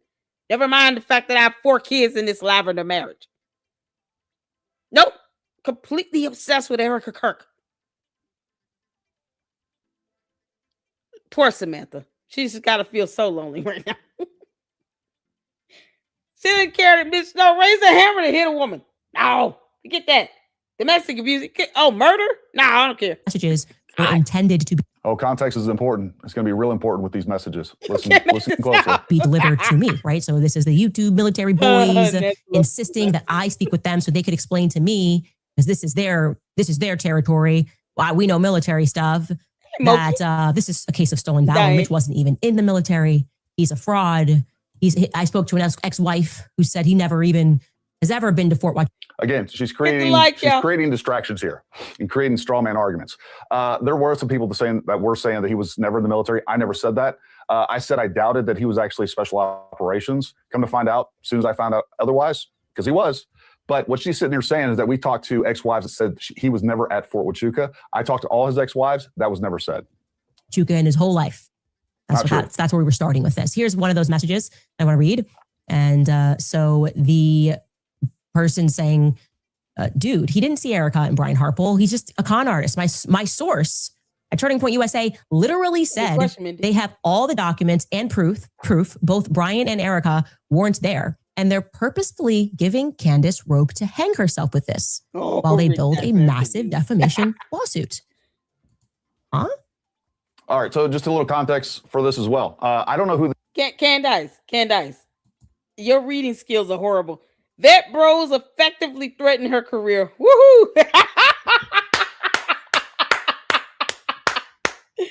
Oh, we got to check that out tomorrow. Tag me in any video where they did that. She threw Valhalla under the tiny bus. Valhalla VFT to Ian Carroll. She threw Valhalla under the tiny bus. Ian Carroll, is that the one where I keep confusing him for a woman? Is that the guy that does he have a mullet or something? Why do I keep thinking Ian Carroll's a woman? I don't care about Ian Carroll. Kiss my ass. Ian Carroll's a man, though, right? It's a guy. Oh, God. That's what I keep confused as a woman. Every time I say Ian Carroll, who is she? Oh, no, that's the dude with the mullet. Fredo. Oh, Freedom Mercury. Except no talent. Ian Carroll barely talk. Child. Oh, it's hard listening to him. So cringe. And the whole time I'm like, why does he still have a mullet? Why are we doing this? It's not even cool. Oh, Lord have mercy. Jesus. Okay, all right, let's get back to it. These text messages they're not mine. I suspect they're between Ian Carroll and Nate from Valhalla VFT. I can't confirm that 100%, but that's what it looks like to me from what I know about this. Now, what I will tell you is that all of her people, Ian Carroll, Evan Kilgore, many, many more, VFT, These are people that were on her side and for all intents and purposes, I guess still are. But they were trying to warn her, don't buy into the story. And this is after the interview. What? That doesn't make. I'm in communication with Turning Point USA during this time. I sat down with Erika this exact week. What do you? Why wouldn't you? Does that make any sense? Why would you? This doesn't make sense to me. I've been thinking this can't be right. Here's another message. No, she thinks because he went to a military base, that means that his story about seeing Erika and Harpole is somehow credible. Also, it's looking like he spent time locked up and got his special forces tab revoked for crimes against a child. This is according to blank. Anyway, I did my due diligence, and we can do it the hard way. I did my due diligence, by giving her a chance. We can do it the hard way and tie her to a con artist with a horrible history of abuse against women and children and raising $130,000 for him. Like they were basically threatening me before I spoke to Mitch. First of all, you had already spoken to him before he came on your dumb show, you moron. How would you have been able to link up with him and bring him on if you had not talked to him beforehand? That wasn't impromptu. Y'all planned that. You know, they call it premeditation. Candace, I know these are big words for you. Okay? Premeditation, intentional, willingly, knowingly, wantonly. Big words. You will learn more about them as this case moves through the court. That's if you don't try to settle out first, to which I believe she will try to do. Candace does not like discovery of her released to the public. And Candace, discovery works both ways. So you do know we will learn more about you and George from not just this lawsuit, but also from the one from Emmanuel Macron and Brigitte Macron. Yeah, all that discovery will be released to the public, girl. And you get in a hissy fit over George's DUI. How do you all think that's going to go when we start learning about her financials? Any other discovery that can be pulled out of Candace? If it goes through the courts, Candace, it is available to the public. They're not going to seal it because you're Candace Owens. They don't give a damn. You would have to motion for that to be sealed and then give a good legal reasoning as to why it should be. Because once again, I thought you want the government and our court systems to be transparent and to be held accountable. You only want that unless it involves you and George Farmer. Girl, you don't kick rocks and get your ass on. No. All of Candace's discovery, including her financials and anything relevant to the case, that's going to be available to the public. And the best way to keep that from happening is to try to settle. See, she knows she messed up when she tried to sue the apartment complex talking about, I've had a yeast infection for 7 months. And then she didn't pay rent and all that. She learned then, I don't like my information getting out there like that. Because look how Lady Luck Clark keeps teasing me about Grimace yeasting. Look how it's used against her. Her photos that she took trying to show that she had this blotch thing going on from yeast infections and black mold. Look how it's being used against her. Now she's mad. Candace knows either I'm going to go through the discovery process because it works both ways, or let me settle and keep that confidential. And that way I don't have to worry about discovery. We'll just pay them and keep it moving. That's what she's going to try to do. I haven't missed the mark yet because Candace is a narcissist who doesn't want people to know about what's really going on with her and George Farmer, especially their finances. Hell no. She was so mad when Laura put out that information about the Battery Lane Trust. How do you all think it's going to go when it comes to discovery in court? Oh, it's going to be much more information that the public will be able to get their hands on, because the court wants to be transparent and accountable. And unfortunately for you, Candace, that means that your information will be available for the public to get a hold to.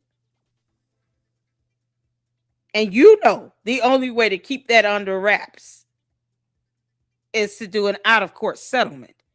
And if you do that, then your cult members are going to be like, wait a minute, I thought you wanted subpoena power. What's the deal? And then, they'll probably keep living, because then they'll realize, we want to keep our cult leader happy. We're going to have to just suck it up and not ask questions. After a while, they won't care or pretend like they don't. She can't even tell them that she filed a motion to dismiss and be proud of it. This goes to show how she handles this stuff. This is why we go over these lawsuits about Candace. Because when it comes down to it, Candace runs and hides.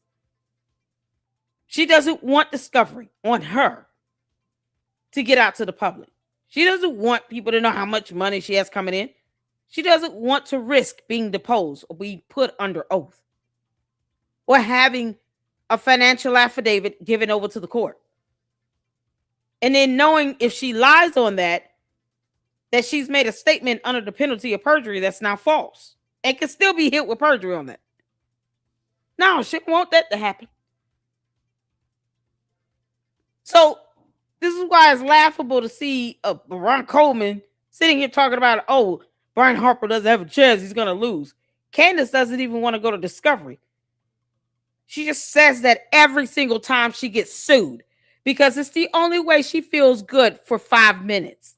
And then she realizes, oh shit, I don't want discovery out on me, because I can't even handle George's DUI being put out there 3 years later. And she's got to find a way to tap dance around the idea of her trying to get to an out-of-court agreement and settle to avoid all of that. How do I tell the cult? Candy ass is going to be so mad and so disappointed. They had to learn from us that she filed a motion to dismiss. She didn't even tell them that much.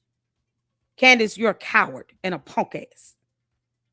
Of course, she doesn't want to go to court. So all this she's doing, this is a PR. It's public relations. It's a stunt. It's a show for her. The reality hits when she steps into that courtroom. Candace, you have court in June at 1 p.m. Eastern Standard Time. Have your dumb ass there. He spoke to Mitch.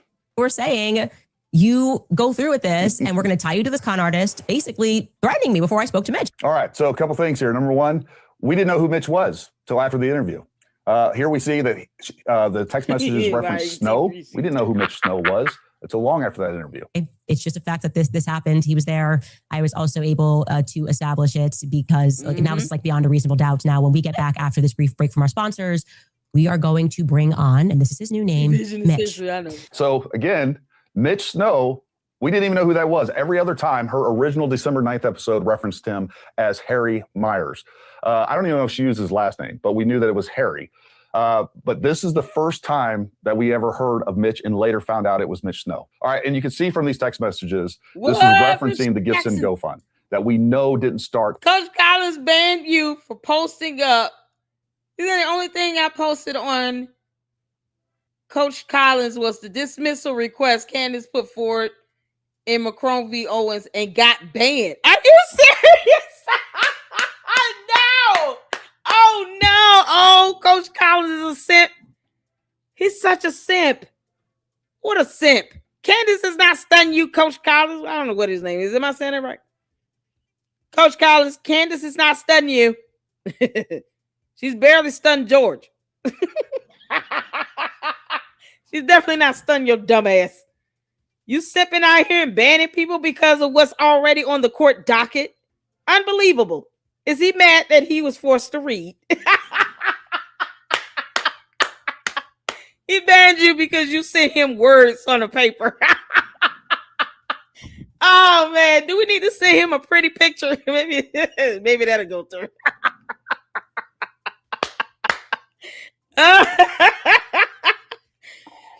Oh man, they banned you for posting up the motion to dismiss. No.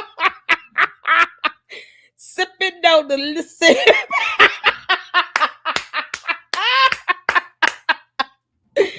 Oh, that's so sad. That's so. Oh, Coach Collins, you're such a punk.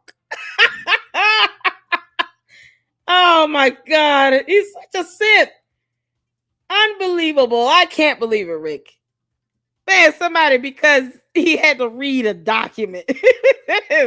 It's a motion to dismiss. Why is he mad? Oh God. You think he would call Candace out for this? I thought you said you wanted to go to the discovery phase. Is that a no? You don't want discovery? What do you mean? How dare you betray us? The candy ass simpletons. You know that's stupid. Until after her interview with Mitch Snow. She references at the very end of his interview, hey, I'm going to start a fund for you. We know that the Give, Send, Go fund was created on December 19th, and it didn't reach $130,000 till December 21st.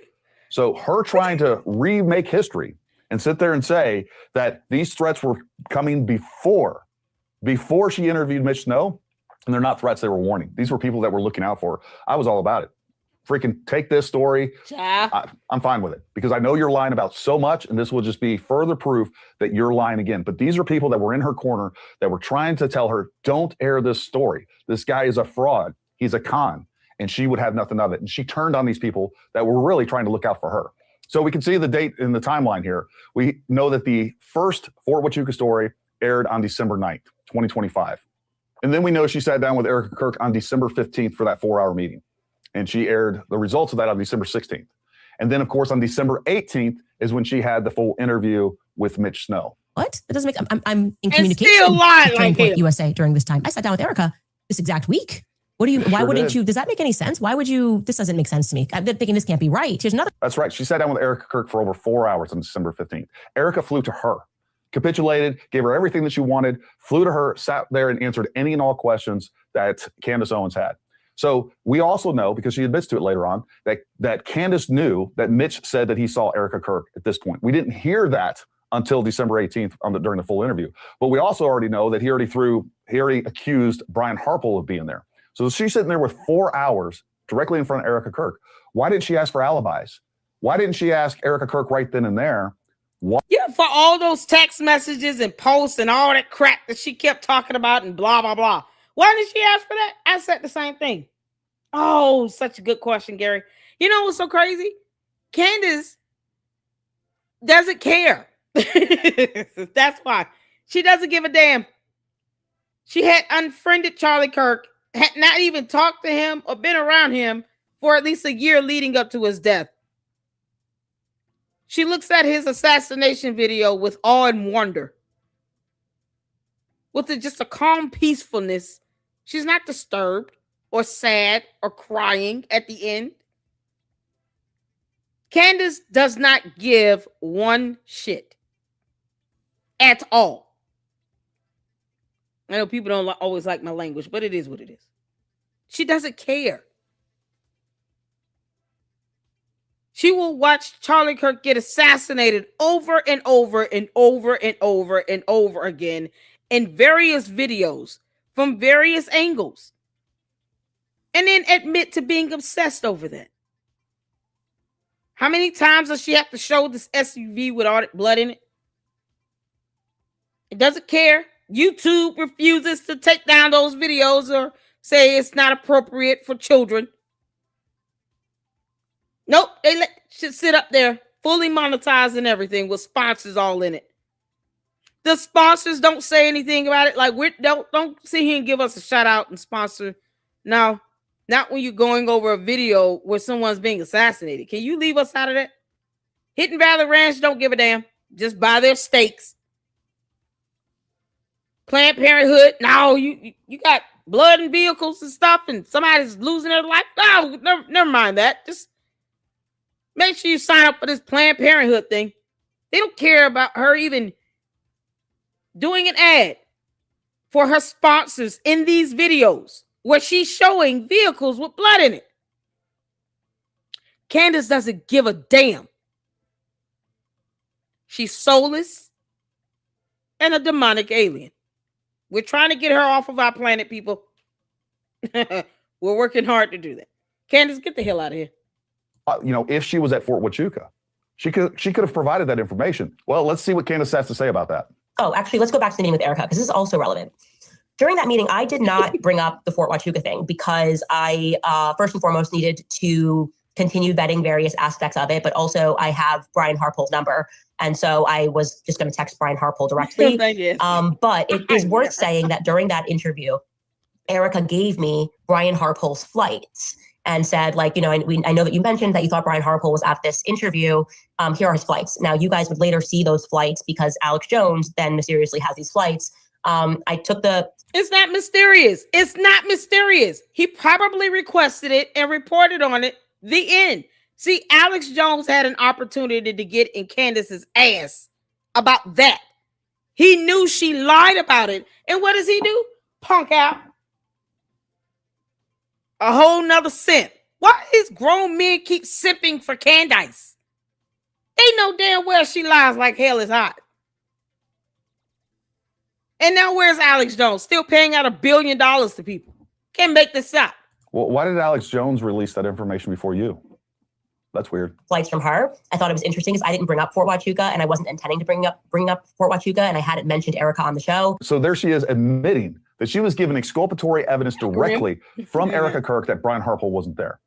And if it wasn't good enough, the itineraries weren't good enough, that wasn't good enough evidence for her to prove that, they could have hashed it out right then and there. She also already had the information that Mitch Snow thought that he saw Erika there. And she could have asked Erika directly for an alibi, but she didn't. Why? Because she's malicious and she wanted the story, the views, the clicks, more than she did the truth. It's just a fact. But I got to say, that's a far cry from what Brian Harpole is now claiming in his lawsuit. In his lawsuit filing, remember, he says the reason they didn't respond to my not one, not two, but 3 separate messages. Remember, here they are. Here are my messages. Hey, Brian, Candace. People telling me that you're planning siege regarding a lawsuit. I want to see if you wanted to have an off-record discussion with me about anything, or if you'd like to simply clarify something that you think I got wrong. There's this caricature of Candace Owens out there that she never does any due diligence, just puts out vibes. No. Caricature. What'd she say? Caricature of what? Caricature of Candace Owens. Are you referring yourself in the third person? Candace turned herself into an object. That's what aliens do. I'm not shocked. Why are you referring to yourself in the third person? So now you don't want to claim yourself, you dumb alien. What the hell is this? Y'all, it'll turn herself into a wacky drawing. Oh, man. Oh, you're such a coward. Candace. Condemnation. Karen. You're such a coward. Why are you referring to yourself in the third person? Now you don't want to admit that you said those things? What the? Oh, God. This dumb alien. Oh, come on, girl. Out there that she never does any due diligence, just puts out vibes. She doesn't try to actually get to the truth. And this whole interaction proves exactly that no one should trust you, that you're not in it for the truth, that you don't do due diligence. You just proved that you had Brian Harpole's number the entire time. And you could have attempted to talk to him before you aired that episode on December 9th, but you didn't care. The only time that you started to care was when you heard he was potentially going to sue you. You could have called him at any point in time. And before, if you were responsible, if you were a journalist, if you cared about the truth, the fact is that you would have texted him before you aired that episode to confirm or deny the information that was going on and give him a chance to clear himself, but that's not what you did. You didn't reach out to him until December 17th, a full 8 days after the defamatory episode on December 9th. And 2 days after Erika had already provided evidence that Brian Harpole was not there. That is complete reckless disregard for the truth. So when she doesn't get an answer from Brian Harpole, and then in spite of having evidence that Brian Harpole wasn't there, she just goes ahead and does the full interview with Mitch Snow, further defaming him. And not once does she inform you, her audience, that she had that evidence. At least I would have given some sort of balance to the story. Hey, by the way. Oh yeah, no, she didn't do that with the Macrons either, you know, because she has photos of Brigitte Macron when Brigitte Macron was younger that would prove that she is a full-fledged woman. Candace, you gonna keep holding those photos? You lying heifer. So this lying heifer of an alien has actual evidence from the Macron lawsuit as well. Candace, you know how I know? Because I got him. Oh, Candace, you still dumber than a rock. That's why we're doing an expose on George's daddy. Candace, you really want me doing that? I'm just gonna have fun with it. Me and No Reply are gonna go in on you, girl. Shout out to No Reply. We love you, honey. I do have some evidence that Brian Hartpole wasn't there. I mean, if that isn't a clear indication of malice, I don't know what is. They have all the documents and proof. Both Brian and Erika weren't there. And they're purposefully giving Candace rope to hang herself with this while they build a massive defamation lawsuit. Yeah, as anyone would. They gave you plenty of rope to hang yourself with because they did everything they could to prevent it. They acted in good faith. They gave you the information that you needed and or could have followed up with before the accusations. Exactly. But that's not how this works in the United States. We don't just go out and accuse people and just defame them, slander them, say they're guilty of murder, and then defend the validity of this story for months and months and months, never once telling your audience that you actually have exculpatory evidence. For months, she demanded alibis from people, leaving the accusation hanging over them that these people were involved in Charlie Kirk's assassination and convincing the world, by the way. So, I mean, millions of people, because of this story that is complete nonsense, are convinced that they were involved in Charlie Kirk's assassination. She did this, and now she wants to sit around, make up complete lies, pretend that she's the victim, and make up this conspiracy that is, again, based on lies. She's attempting to say that these people tricked me into saying this. Get out of here. This is, I mean, the insanity of this is just breathtaking. It's hard to watch. It really is. So yesterday, Candace decided to comment on one of my posts, and I kind of let her have it. And I think this tweet really does summarize this entire thing. Oh, look, the DEI queen of lies in my comments. I have a banger video for you tomorrow, proving once again that you lied while crying, woe is me, like the victim method actor that you are. You didn't text Harpole until December 17th, a full 8 days after you defamed him with your Fort Huachuca premiere on December 9th. You also proved you had his contact information, but showed such disregard for the truth that you didn't text him before airing that episode. You first reached out on December 17th, only after hearing he planned to sue you. You further proved malice by airing the Mitch Snow interview on December 18th without hearing from him and with no proof he was there. As a matter of fact, she had evidence that he wasn't there, but completely threw that out the window, didn't even bother to tell her viewers that she had that information. You met with Erika on December 15th, 6 days after airing the Fort Huachuca story, while in contact with Mitch Snow, the son of the Zodiac Killer, yet never asked. Candace, this man professed to be the son of the Zodiac Killer. Do you understand how horrible that is? The Zodiac Killer was a mass murderer that taunted the police department. And he confessed with no evidence, by the way. No evidence on no DNA tests and nothing. That he was the son of the Zodiac Killer. Why would that be bragging rights for him? Because he's evil as well. This is the same miscreant that raised a hammer to hit his wife because he was throwing a tantrum like a man-child baby. He was going to hit this woman with a hammer. We saw the video with Candace. We slowed it down.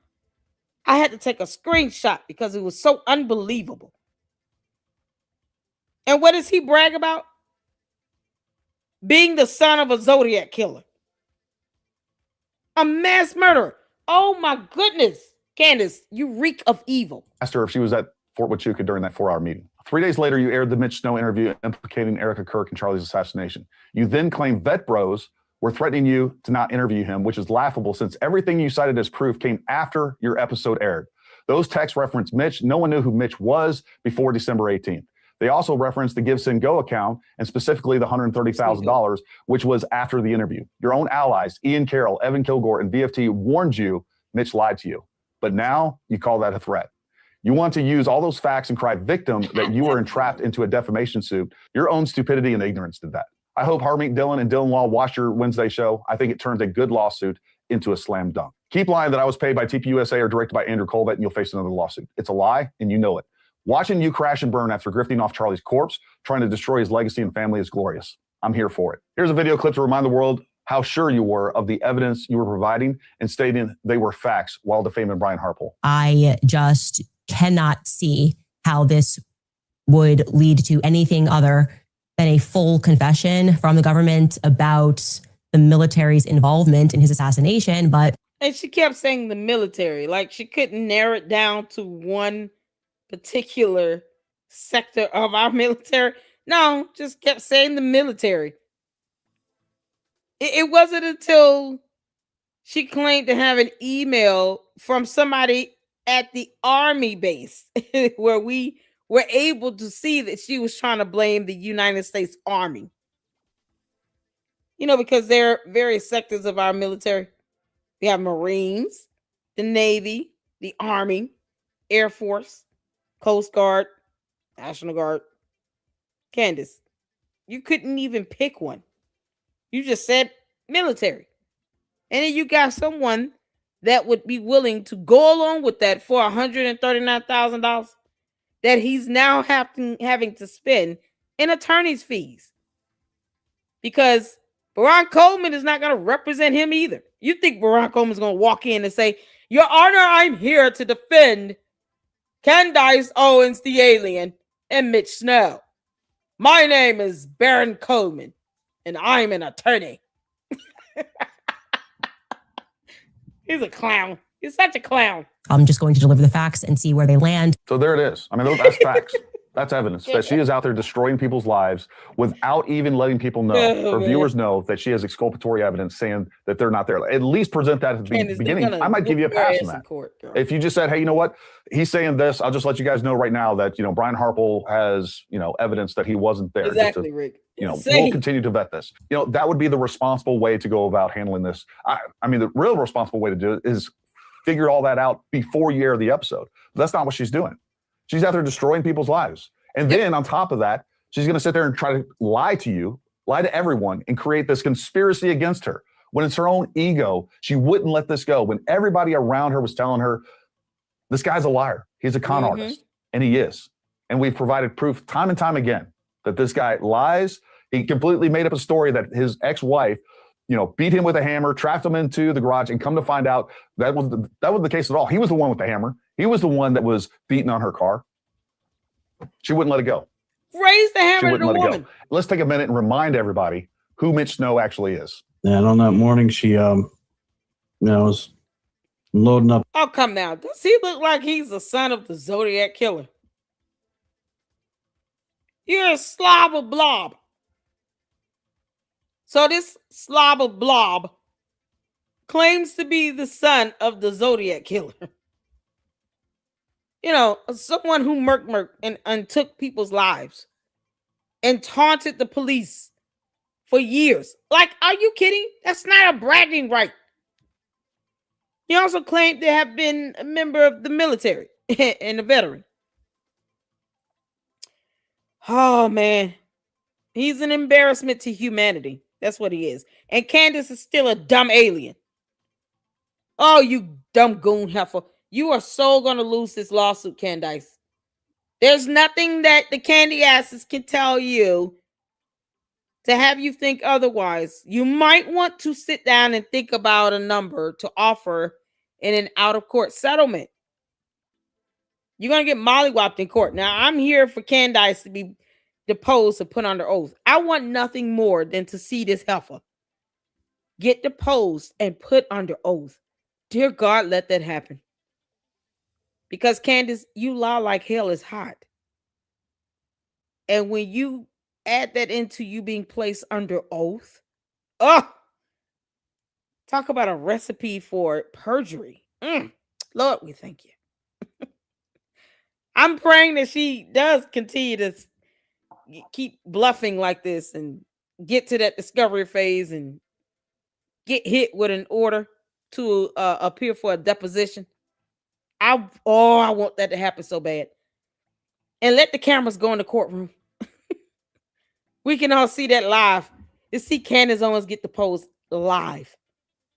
Oh, girl, I dare you to lie under oath. I dare you, Candace. The vehicle to go for this meeting. she came out and acting real kind. She took my keys, she took my phone, she went back inside and forced me to go back in and find out what was going on. Lures me to the garage that she pre-set up to be like a little prison. She broke the garage doors. Oh no! Hoarded She imprisoned a Green Beret, folks. Stuff was stacked against the windows and the other doors. So He's such a coward. It's like a scene out of Misery. Stephen King's Misery happened to Mitch Snow. Yeah. And she lured me in there and attacked me. Hit me with a hammer and break my thumbs, my feet. She broke your thumbs. How did she hold your thumbs down? What she do? She said, "One little piggy, two little piggy, How did this go? How did that go? I want to visualize the idea of someone holding down his thumbs. The thumbs only, not the other fingers. No, screw that. Thumbs only, and holding them down against their will to break them with a hammer. Because our fight or flight response helps us with our reflexes as well. But never mind that. Now she somehow overpowered his big ass and was able to hold his thumbs down against their will and break the crap out of them with a hammer. She came and overpowered me, and my thumbs got, they were in the way. Can you imagine this? How big is this guy? Out of judgment land. And I got the hammer. What year was this? That was 25 June 2016. Eventually, I was hearing my son cry. I was worried about him, having her maul him with the dogs again. And she had done that multiple times. He had been hurt really bad. So when I heard him crying, I used the hammer to go ahead and break the door handle to get back in, to get to my keys, get my son, get my phone. I used the hammer to go ahead and break the door handle to get back in, to get to my keys, get my son, get my phone. And, she tried to attack me and pulled on my arm while I was holding the phone, dislocated my arm. Let's imagine, a 120-pound woman that can pull on a Green Beret's phone, pull on his arm, and just yank his arm right out of socket. It's like one of the surgeries. I'm still recovering from getting surgery. So. Yeah, he had surgeries. Oh, who are these doctors? If it was Dr. Frankenstein, we'll have to interview him.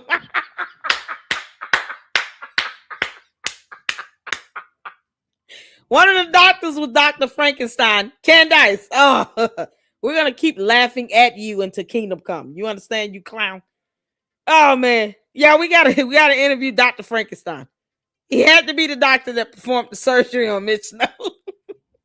How did you get your arm out of socket?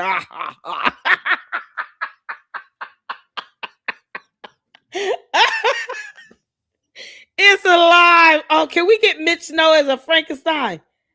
Oh, please, please.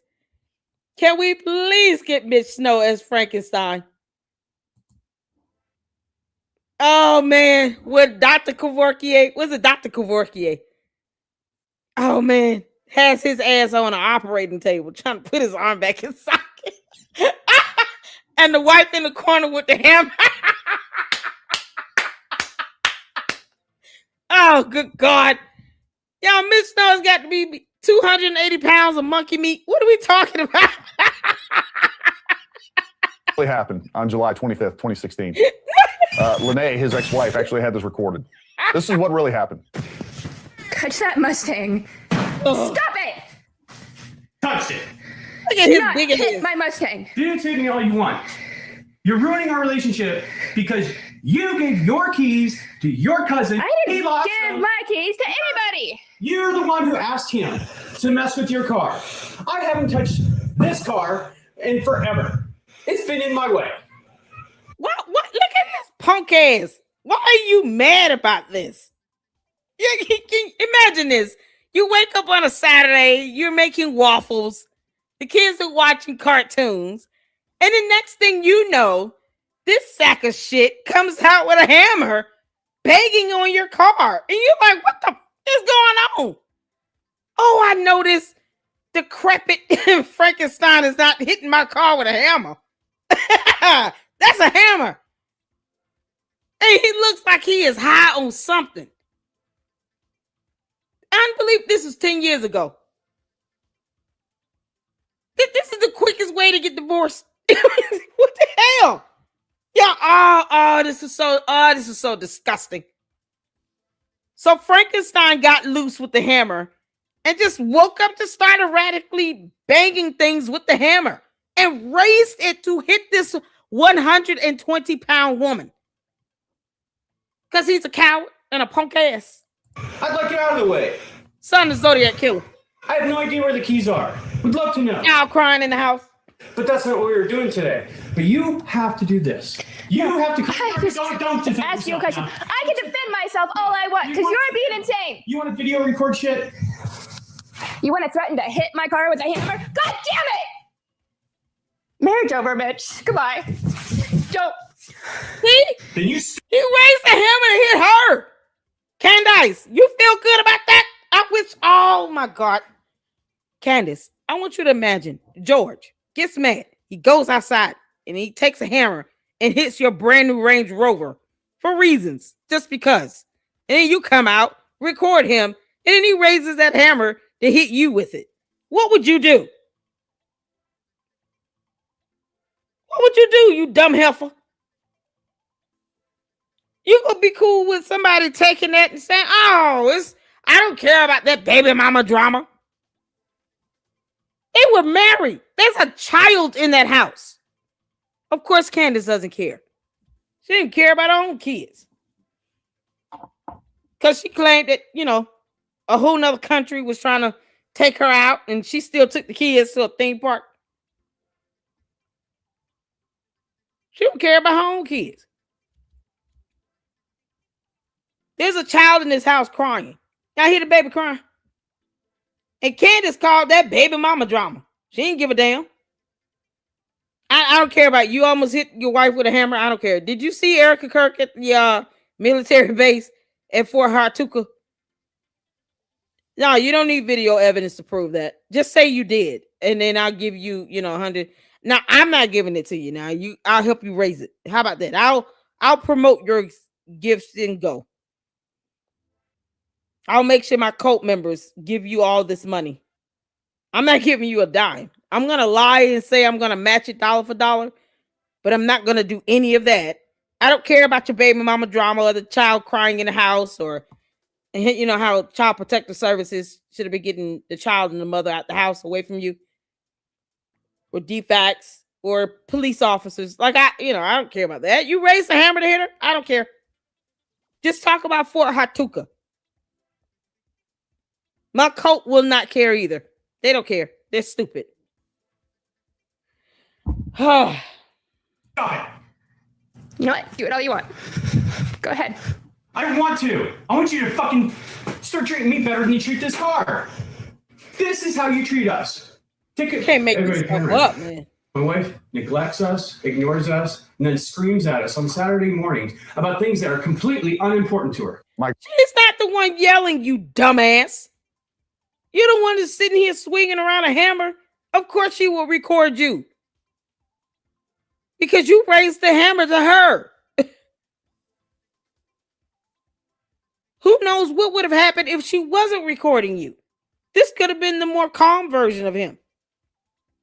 It probably took her to record him to save her life. What if he would have snapped and just went crazy with her with that hammer? He already raised it to her. It was like a knuck if you buck situation. He need his ass whooped. What are we doing? Didn't he have some stolen valor? Mitch Snow needs his ass whooped by real men, like 4 of them. Just beat the shit out of him for 5 minutes. Yeah, the similarities between this man and Candace Owens, unbelievable. Again, playing the victim, victimizing people, being an emotional manipulator, lying about what's going on, completely making up a completely different story when he's relaying this story. It's insanity. Blames me for losing things I haven't touched. Tried to ask you if you knew where they were. I did, and I told you I don't know. No, you never said that. You had to give me a little asshole answer. I didn't give you an asshole answer. I give you a smartass answer. It's Saturday morning, and it's okay to be a smartass. You do it all Why the is time. it okay? Man. Why is it okay to have this hammer in your hand and raise it to this woman? Why is that okay? Why is it okay to ignore the child crying in the house? And you walking around here banging on things with hammers. Why is that okay? And you doing all of this around a minor child. Why didn't he go to jail? Is my question. Like, I would have welcomed the cops to come in and tackle the hell out of him right now. What is so Candace bad about is being a cool with smart this. ass?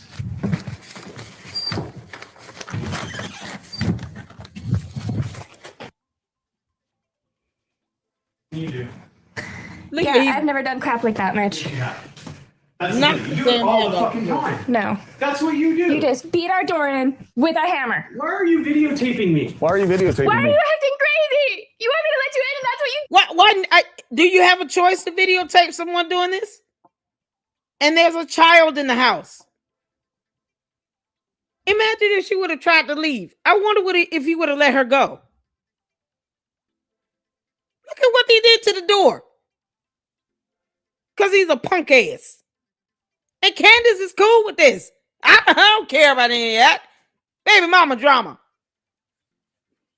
George gets a DUI. Why y'all looking at my husband? His husband's off limits. He was with his boyfriend. What do you want? Candace, kiss her ass.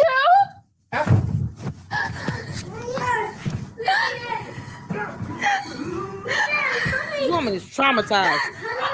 That was 25 June 2016. I used the hammer to go ahead and break the door handle to get back in, to get to my keys, Guilty. get my son, get my phone. This is the guy that she's raising money for. This is the guy that will flat out lie about something boy. like this. A pathological liar through and through.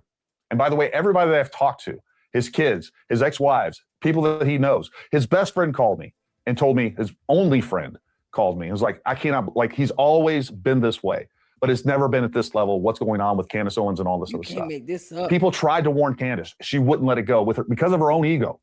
She couldn't be wrong. This was divinely inspired, right? This was divinely inspired. She prayed for this. And it was so true that the U.S. government would have to, there was no other option but for the U.S. government to come out and admit that they were involved in the Charlie Kirk assassination after this nonsense. Folks, there was no meeting at Fort Huachuca Task Force, Joint Task Force Southern Border, where they were conspiring to kill a U.S. citizen on U.S. soil. That didn't happen. Brian Harpole wasn't there. Erika Kirk wasn't there. It's insanity. Candace lied. Believe what you want. But that right there is proof that Candace Owens will lie to you to your face, that she will hold information, she will omit information so that she can get the views that she wants, so that she can push the narrative. That omission of evidence, Candace, is lying by omission. Lying by omission. You know, Brian Harpole's attorneys are going to tear your credibility to shreds, girl. I will come in and testify if need be. I feel the need to testify. Brian Harpole, call me if you need me, honey. Lady Luck Club will come in and testify. Yes, I have gone through all of Candace's lawsuits. She's a bad loser, and she won't even go to the final hearing. She should be deposed under oath and get her for all the money.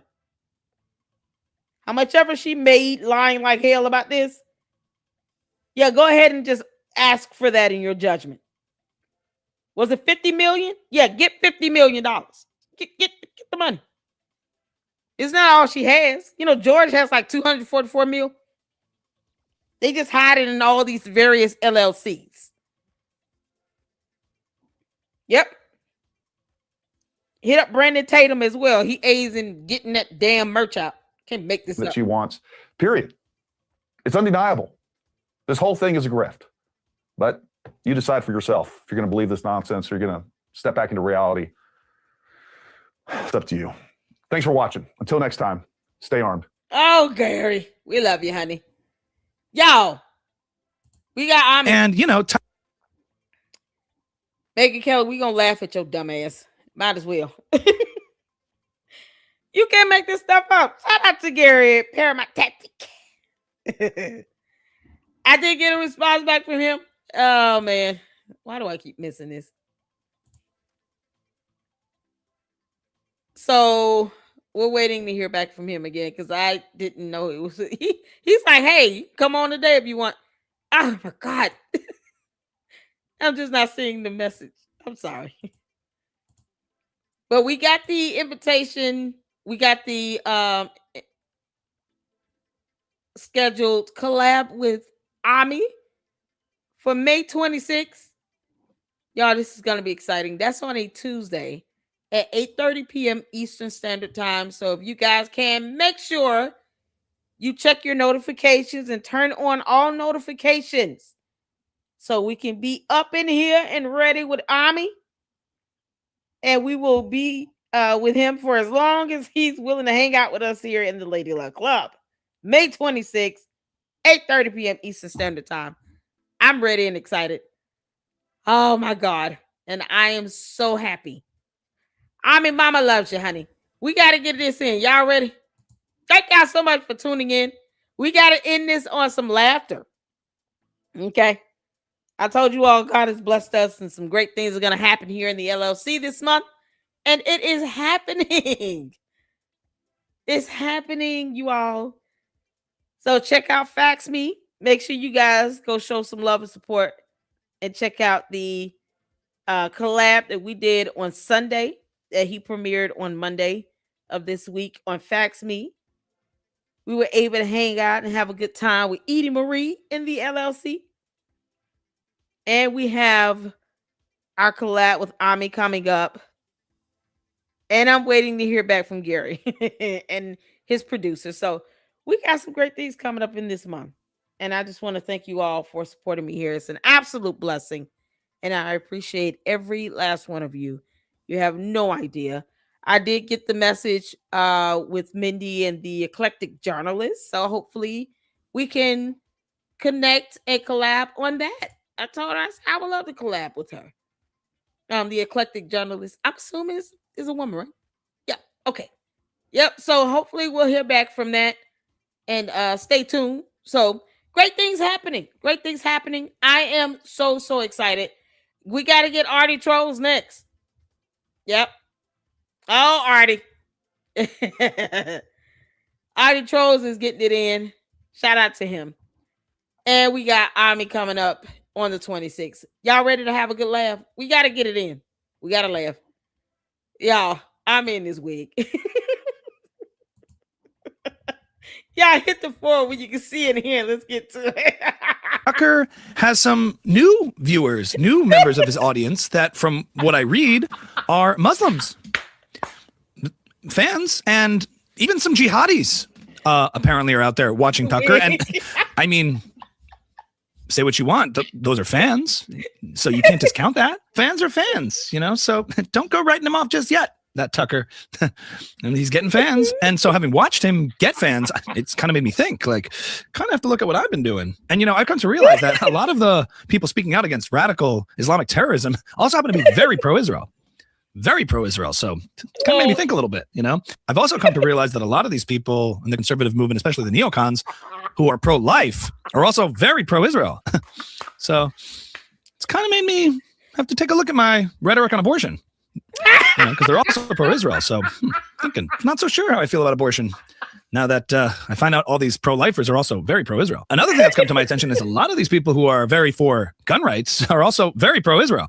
Oh, so kind of makes me have to take another look at the Second Amendment and kind of reevaluate, you know, my stance on the Second Amendment, because I don't know, you know, kind of taking a look at my whole political ideology, philosophy, principles, and kind of thinking if there's fans on the other side of those, worth considering. Might want to reevaluate everything I once believed and stood for.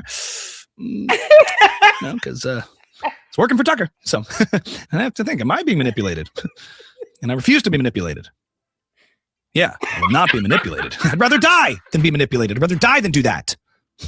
What else? Oh, where do we stand on trans kids? It depends what Tucker says. Does he have any new trans fans? We'll find out. Let me reach out to his team. All right, yeah. All right, so update me on what he says. Yeah, we'll find out if he's changed on that. Whatever Tucker says. Can we find out if Tucker has any trans fans? We'll wait to hear what Tucker says. Yep, stand by. We'll find out. Whatever Tucker says. Just keep in mind, you've already flipped on this one once, okay? So I will not be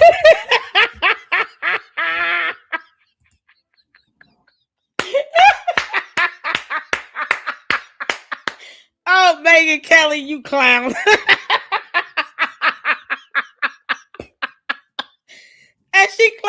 she was a former prosecutor. Oh, dear God.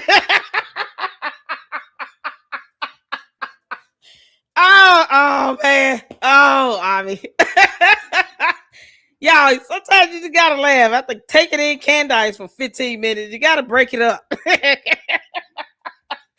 Oh, Lord have mercy. Oh, man. Oh, Candace makes you want to actually laugh at Megan Kelly. Can you believe it? Shout out to Ami, y'all. Ami will be with us May 26th. All right. Y'all make sure you turn on your notifications. We'll be back at it again tomorrow. And we'll get in some more content here. Nick Brooks did a video breaking down the lawsuit. We'll try to get a little into that. And y'all let me know if I missed the Laura Loomer on Candace. We did a watch party on one of her episodes. I think we may have to do the other one. I'm not quite sure. I thought it was 2 of them. So let me know if you see it. Send me the link to her Laura Loomer shows on X. If we didn't get the other one, we saw watch party for one. I think it was the other one we need to catch up on. And we'll schedule that. I appreciate all of y'all. Hit that like button and make sure you hype this video up once it's done. And until then, you guys be good. Have a good evening. And I will see you all in the next one. Lady Luck Club out. Deuces.